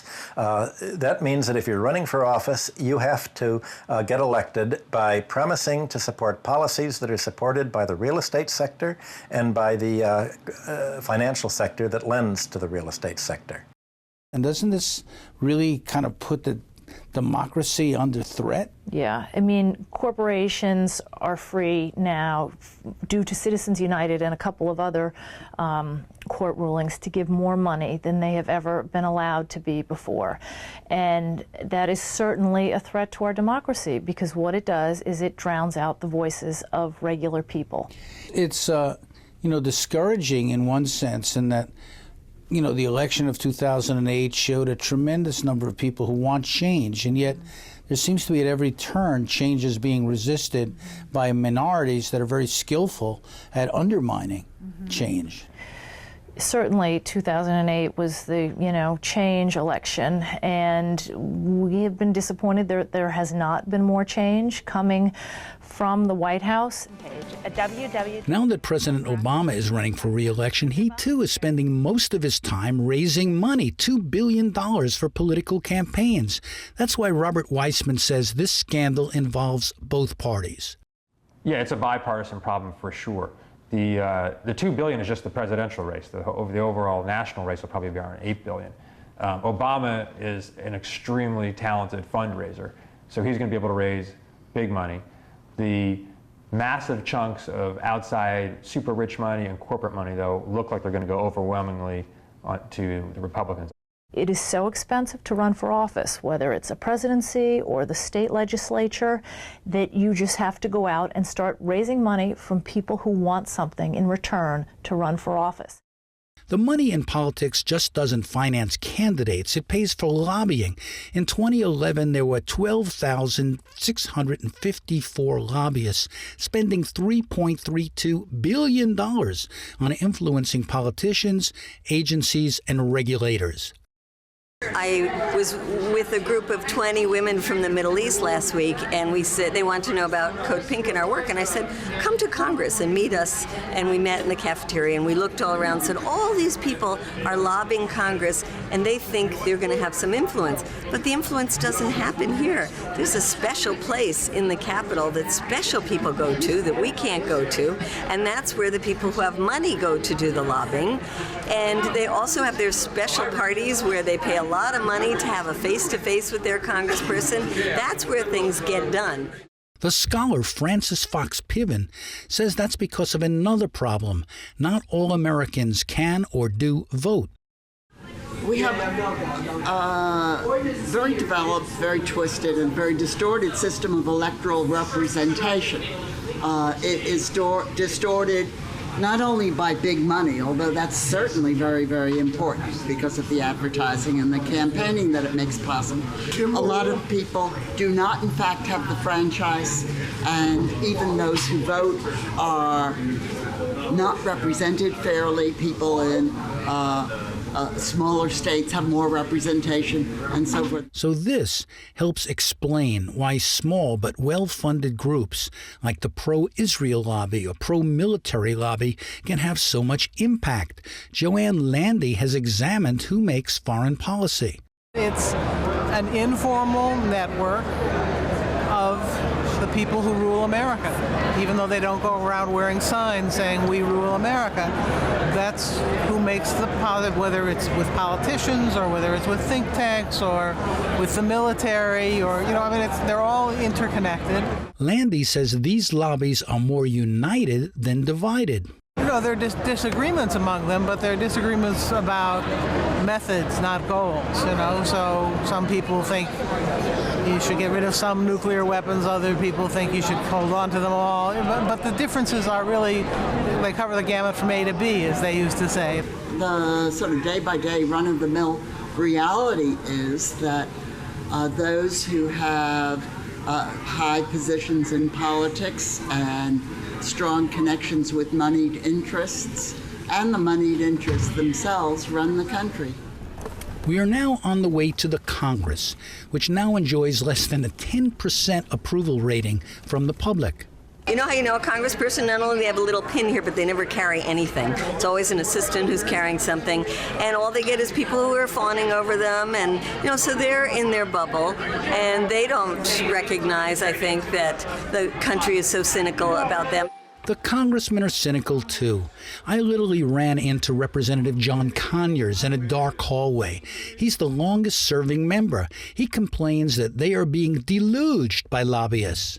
Are you seeing a lot of Wall Street people donating to Congress, trying to stop the reforms?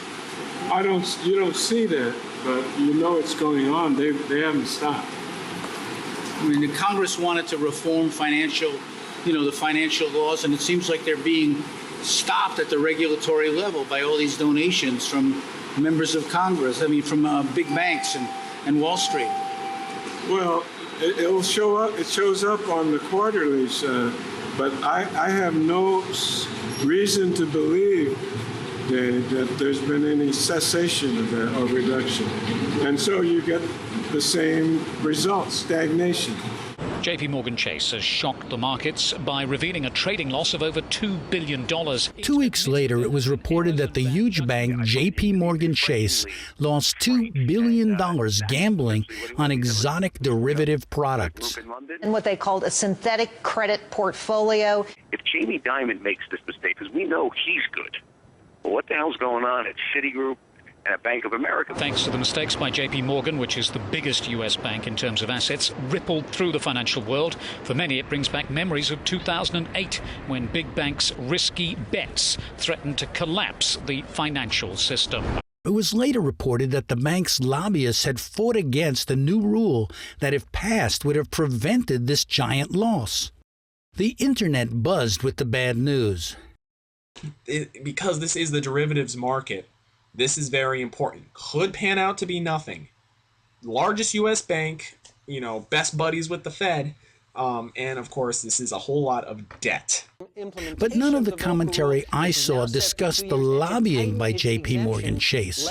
You see banks time and time again getting into problems, slipping up, and you've got America's biggest bank, JP Morgan, doing exactly that, and frankly, the banks are their own worst enemy. We know we were sloppy. We know we were stupid. We know there was bad judgment. We don't know if any of that's true yet. Now, of course, regulators should look at something like this. That's their job. So, we are totally open kimono with regulators, and they will come to their own conclusions. But we intend to fix it, learn from it, and be a better company when it's done. One of the amazing lessons, I think, of everything that led up to the crash is they can't control themselves, even to the extent that they will destroy their own industry. Even to the extent they will destroy their own companies. The short-term profit motive seeps in so many pores of individuals and divisions and offices and then whole companies. They will destroy themselves. So we definitely can't trust them to figure out how to control themselves. Public Citizen later played a role outlawing insider trading by members of Congress on information they obtained in hearings and investigations. Public Citizen considered it corruption. The notion that the powerful shouldn't get to create one set of rules for themselves and another set of rules for everybody else. And if we expect that to apply to our biggest corporations and to our most successful citizens, it certainly should apply to our elected officials, especially at a time when there's a deficit of trust between this city and the rest of the country.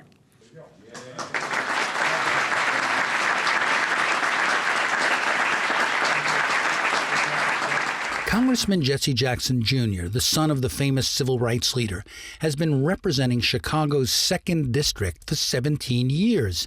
He's consumed with investigating and explaining how the system was set up historically to serve states' rights and special interests.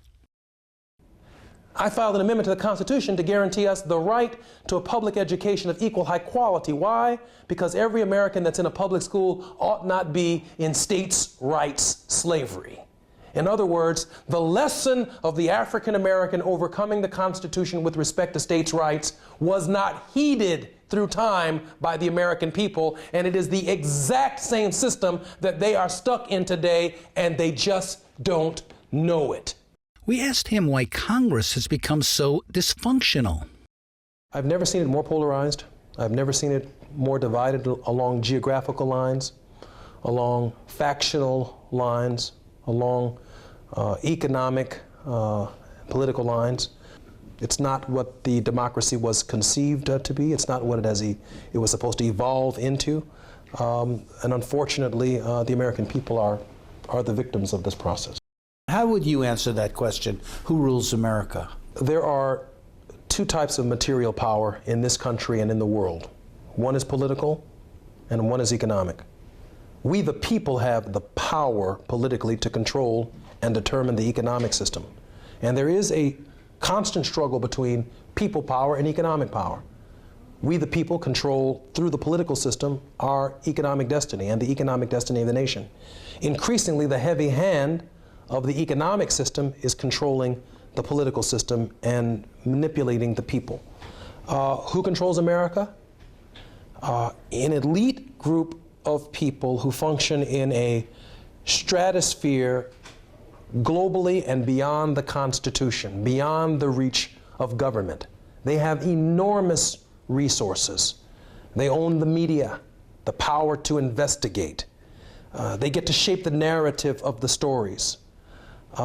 They get to model and position candidates for public office and shape an image in front of the American people, an image that oftentimes does not jive with reality, and yet the American people see this image of leadership and they vote for it, only to find out the human frailties and the shortcomings of the individual at a later date. We met a former congressional staffer who worked on the Hill for a leading legislator for 12 years. He agreed to talk with us only if we blacked out his face and distorted his voice. He was scathing in his description of how decisions get made. This is a great institution, but unfortunately you have an untold amount of members of Congress that spend 60% of their time raising money, and then because they got to run every 2 years, which makes no sense, they have to raise millions of dollars just to be competitive, to go on television, because the CBS, ABC, and NBC and CNN charge this outrageous amount of money to get TV commercials. It ought to be free or very low cost. So what happens is these members of Congress are relying on well-intentioned staffers, many of them are just out of college, many of them were interns, to make major decisions on foreign policy and domestic policy and health care and employment and jobs, and they're not really mature enough. He also told us many of the staffers get bought off by special interests and big donors. And a lot of these young people are just out of college, just out of graduate school. They have to pay back these enormous college loans and graduate school loans. They're paying unbelievable rent in Washington, D.C. and Northern Virginia, oftentimes more than a third of their income. A lot of them are taken care of out of work, family members. So there's a pressure for them, on them to go work for the moneyed interest on K Street. A lot of staffers, even progressive staffers, have left the Hill and worked for the large drug companies, worked for the oil companies. Well, it's usually the biggest industry. It's usually the biggest companies in whatever industry you're looking at. If you're looking at overall national economic policy, Wall Street is the dominant influence. You don't know what's happening in the pharmaceutical industry, and they're the big pharma's calls the shots.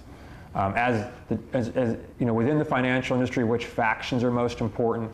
It's still really the biggest institutions that set the agenda. There have been polls on where Americans think our money goes in our government, and just about nobody has a clue. People wildly overestimate how much goes to aid, and of course part of that is because we talk about weaponizing foreign nations as aid, and they wildly underestimate how much goes to the military. And yet, says our whistleblowing former congressional aide, the real problem is not just corporate power. The biggest problem in America is not the corporations. It's not even necessarily the money for campaigns. The biggest problem is that the American people don't really organize themselves in their congressional districts to mitigate the power of special interests. They're not utilizing their democracy because they don't know how the game works. The donors know exactly how the game works. You give a member of Congress the money, they're going to probably do what they've asked them to do. So if you've got millions and millions of people who voted for Obama or vote for their member of Congress, and then that's the end of their political involvement, well, that's the end of democracy.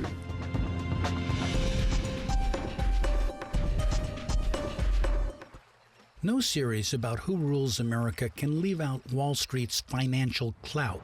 We've left its impact for last, secure in the knowledge that in today's America, this financial district is a key power center, a hub for the financialization of an economy in which the control of big money is often central to the control of politics and society. We have spoken with a respected corporate executive who told us point blank that the rich now rule America. My personal opinion is a large part of what's happening economically is due to basically globalization and digitization of business. That can't be stopped. Professor Stanley Aronowitz quotes the famous sociologist C. Wright Mills on the same theme from 50 years ago. Wall Street, the financial sector, is the leading edge of corporate capital. And it was a leading edge of corporate capital in the mid-50s. Of course, today it's much more accentuated because of the relative decline of industrial corporations. I've heard things that'll blow your mind. And now I think it's time you get the whole story.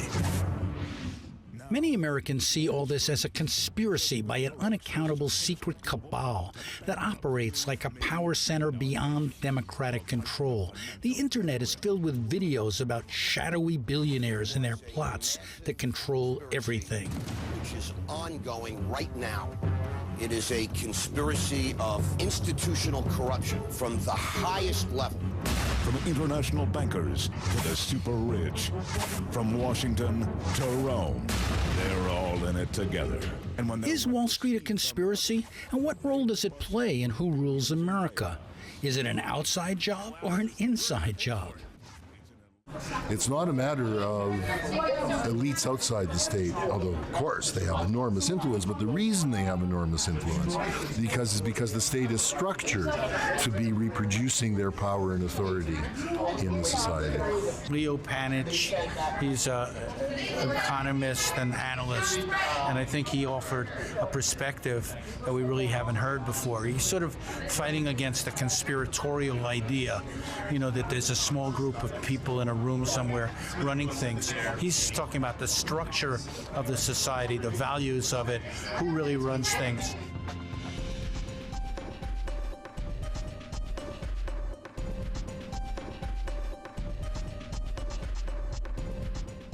Wall Street is not only a place, it's an industry with thousands of interconnected firms that call themselves a financial services industry.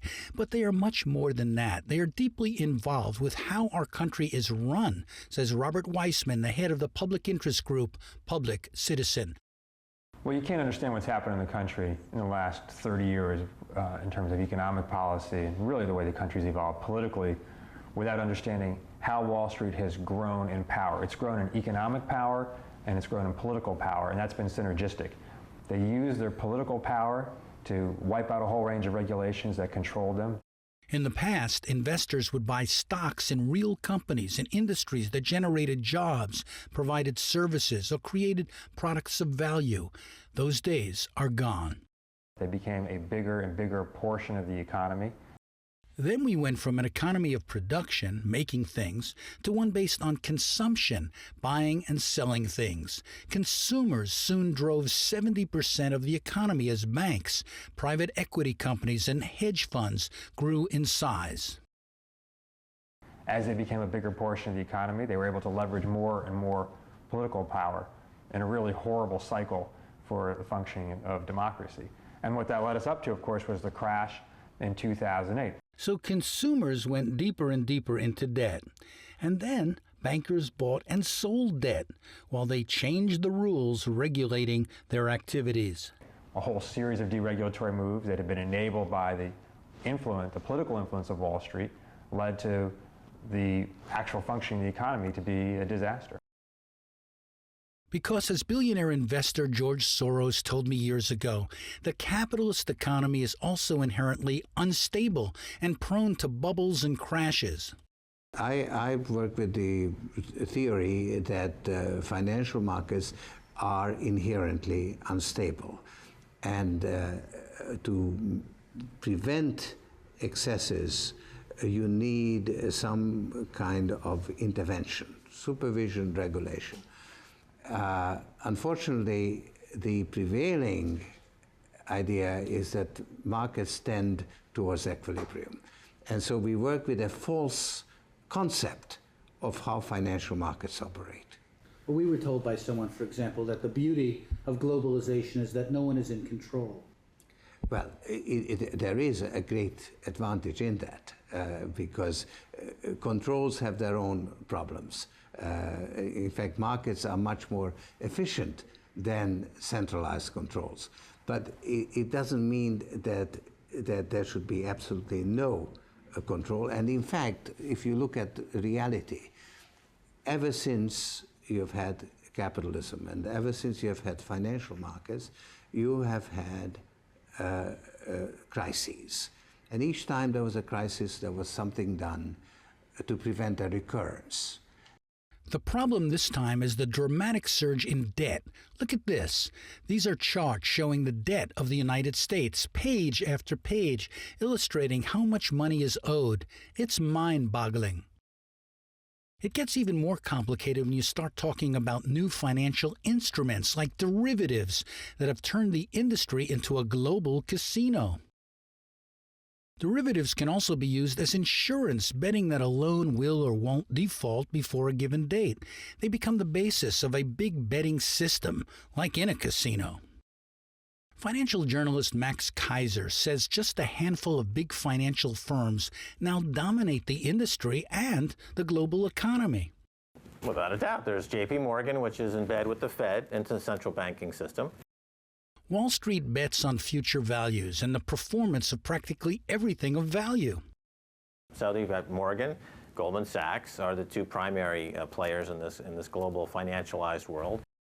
Soon, CEOs, financiers, and executives of a small number of investment banks and hedge funds became rich and powerful by controlling specialized high-stakes markets.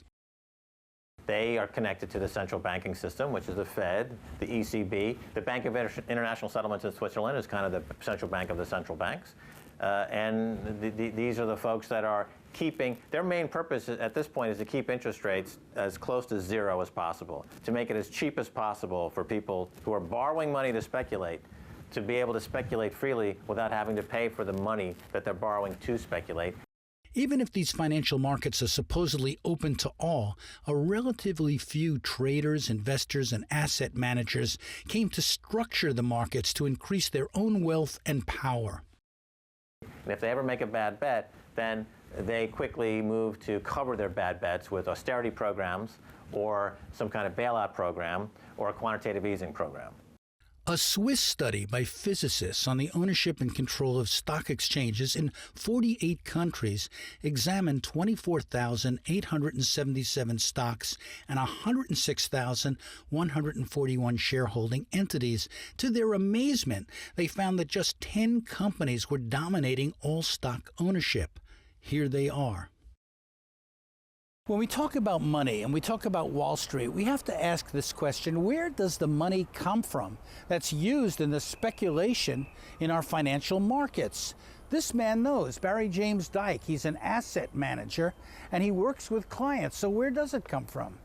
The money comes from people's savings, regular old savings, people's retirement funds, which is saving for retirement. But do the people who put their money into these accounts know how it's being invested or spent? They don't have a clue.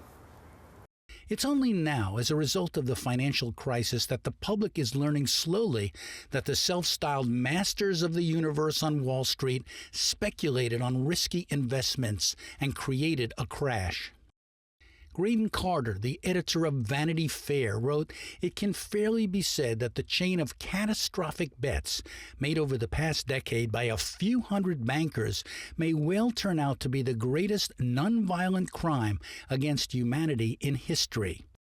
They brought the world's economy to its knees, lost tens of millions of people their jobs and their homes, and crashed the retirement plans of a generation. And they could drive an estimated 200 million people worldwide into dire poverty." In 2010, before Occupy Wall Street, labor unions were marching to protest Wall Street crimes.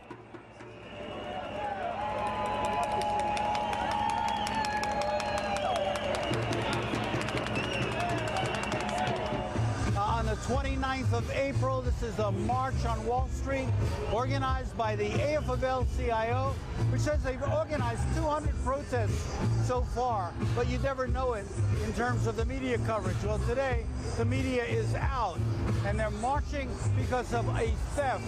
Millions of jobs are missing, 11 million jobs, according to the AFL-CIO. They want payback. They want Wall Street to pay. They want a new tax on financial transactions.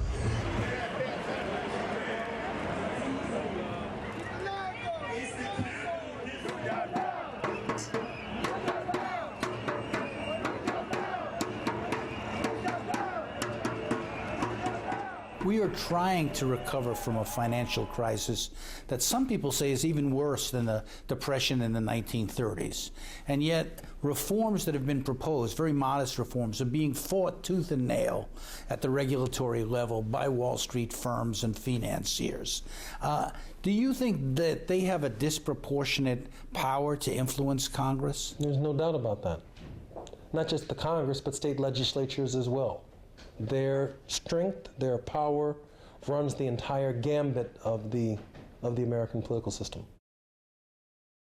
I read that the financial services industry had hired 28 lobbyists per member of Congress to try to influence their decisions, to try to inform. What happens to you when lobbyists come into your office to try to get you to vote their way? How does that work, that game? Well, it's very hard to get a meeting with me. I don't think that they spent a lot of money trying to lobby me. I'm kind of clear on my ideology, clear my view of representative government, and very clear on the Constitution. But suffice it to say, while my district is competitive, there are many more competitive districts than mine.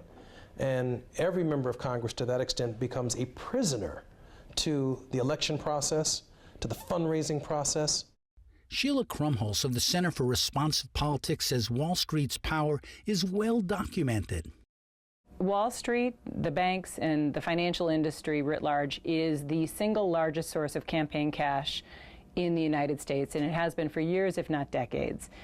It is kind of following the Willie Sutton rule of politics. You go where the money is. That's where the money is. They have not just political action committees that can pony up maximum amounts to influential members of Congress who have jurisdiction over their industry, but also they can pony up, pass the hat and pony up hundreds of thousands of dollars just among their partners and vice presidents and executives in their companies. She says their clout will impact the election in 2012. So they can muster a ton of money, and this is also seen specifically in the presidential race in 2012, where, of course, Mitt Romney has hailed from the private equity industry, and prior to that, Barack Obama had been the darling of Wall Street. So Wall Street and banks in particular are an enormously influential part of the U.S. Industry. That power is being shown as Wall Street lobbyists try to sabotage financial reforms passed by Congress. 2 years after the passage of the legislation, and are the regulators doing the good things that Congress told them to do? And the answer to a considerable extent is no. They're way behind on issuing the rules that they're supposed to issue. Where they actually have issued the rules, they're getting challenged in almost every instance in court by the Chamber of Commerce or the Financial Securities Roundtable or other Wall Street interests. And they're having a tough time with a judiciary that's favorable to big business and maintaining the rules that they've issued. So reforms can be passed, but they can also be sabotaged. Right. They get multiple bites at the apple. They get a bite in Congress, where they've got enormous power, but at least it's mostly a public fight. And then they go to the regulatory agencies, where they also have enormous power, but it's usually below the radar, off the front pages, and they don't even have the public scrutiny.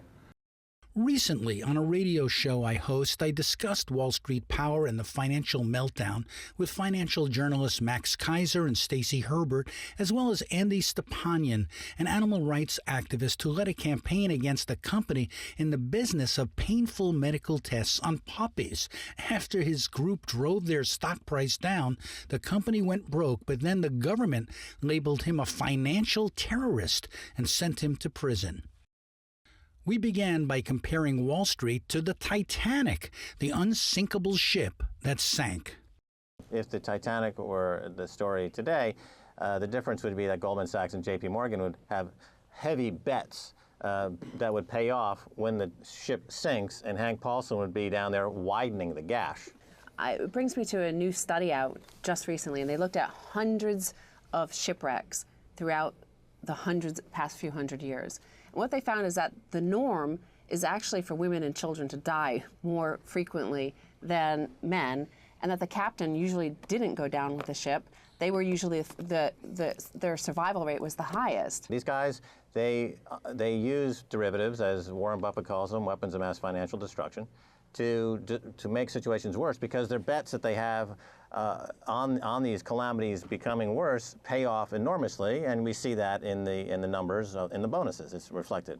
Andy, you were nodding before when Max was speaking about all of this. Is this really true that they're betting against, us in a sense, betting against, hoping for bad things to happen? I don't think that everybody that works on Wall Street has this mentality, but there is a culture that's in place where people have learned to at least accept and justify behavior like looking at these investments, betting investments against, things to fail, whether it be a government, whether it be a country, or whether it be a company to fail, and say, oh, well, I can justify this. And you look at it like it's numbers. You don't look at the people behind it. You don't look at the families that suffer. You don't look at the country that suffers as a result. Well, here's what is mind-boggling to me. Is you are presenting a picture of intentionality, that people did things to further their own interests. They knew what they were doing. It was calculated.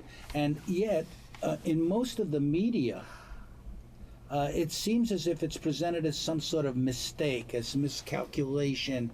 Gee, we wanted housing to go up, but it went down. You can't blame us. Everybody was doing it, therefore nobody was doing it, therefore nobody can be prosecuted. Well, let's assume that there was intention. Is that a good thing or a bad thing? Some would argue that it's a good thing to have people who are parasites in an economy, because parasites are useful. I have parasites in my intestines. They perform a useful function. The problem is that parasites don't run my heart, lungs, and brain. In America, the parasites write the regulatory framework that's supposed to be governing them, so the parasites run the show. Is Wall Street affecting, capital? Is Wall Street affecting our policy making? Well, they're becoming our policymakers, at least for a short period of time, and then returning back to the banks. So it's a revolving door kind of thing. Essentially, I mean, they're in and out of whether it be the Bush administration or the Obama administration, the different positions within the cabinet that are governing finance are individuals that are former CEOs of banks, or they might go back to being an honorary chair on the board of directors. It's this incestuous relationship between Wall Street and policymakers. Sounds so corrupt. Danny, you asked who runs America, and I say it's ignorance. And Thomas Jefferson warned of this, and that we needed a media who would inform the population, otherwise we would lose our democracy.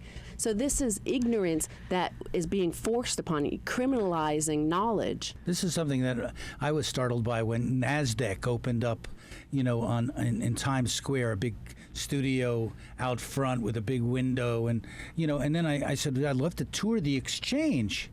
And, this was the time that Bernie Madoff was running NASDAQ, and they said, you can't tour the exchange. There is no exchange.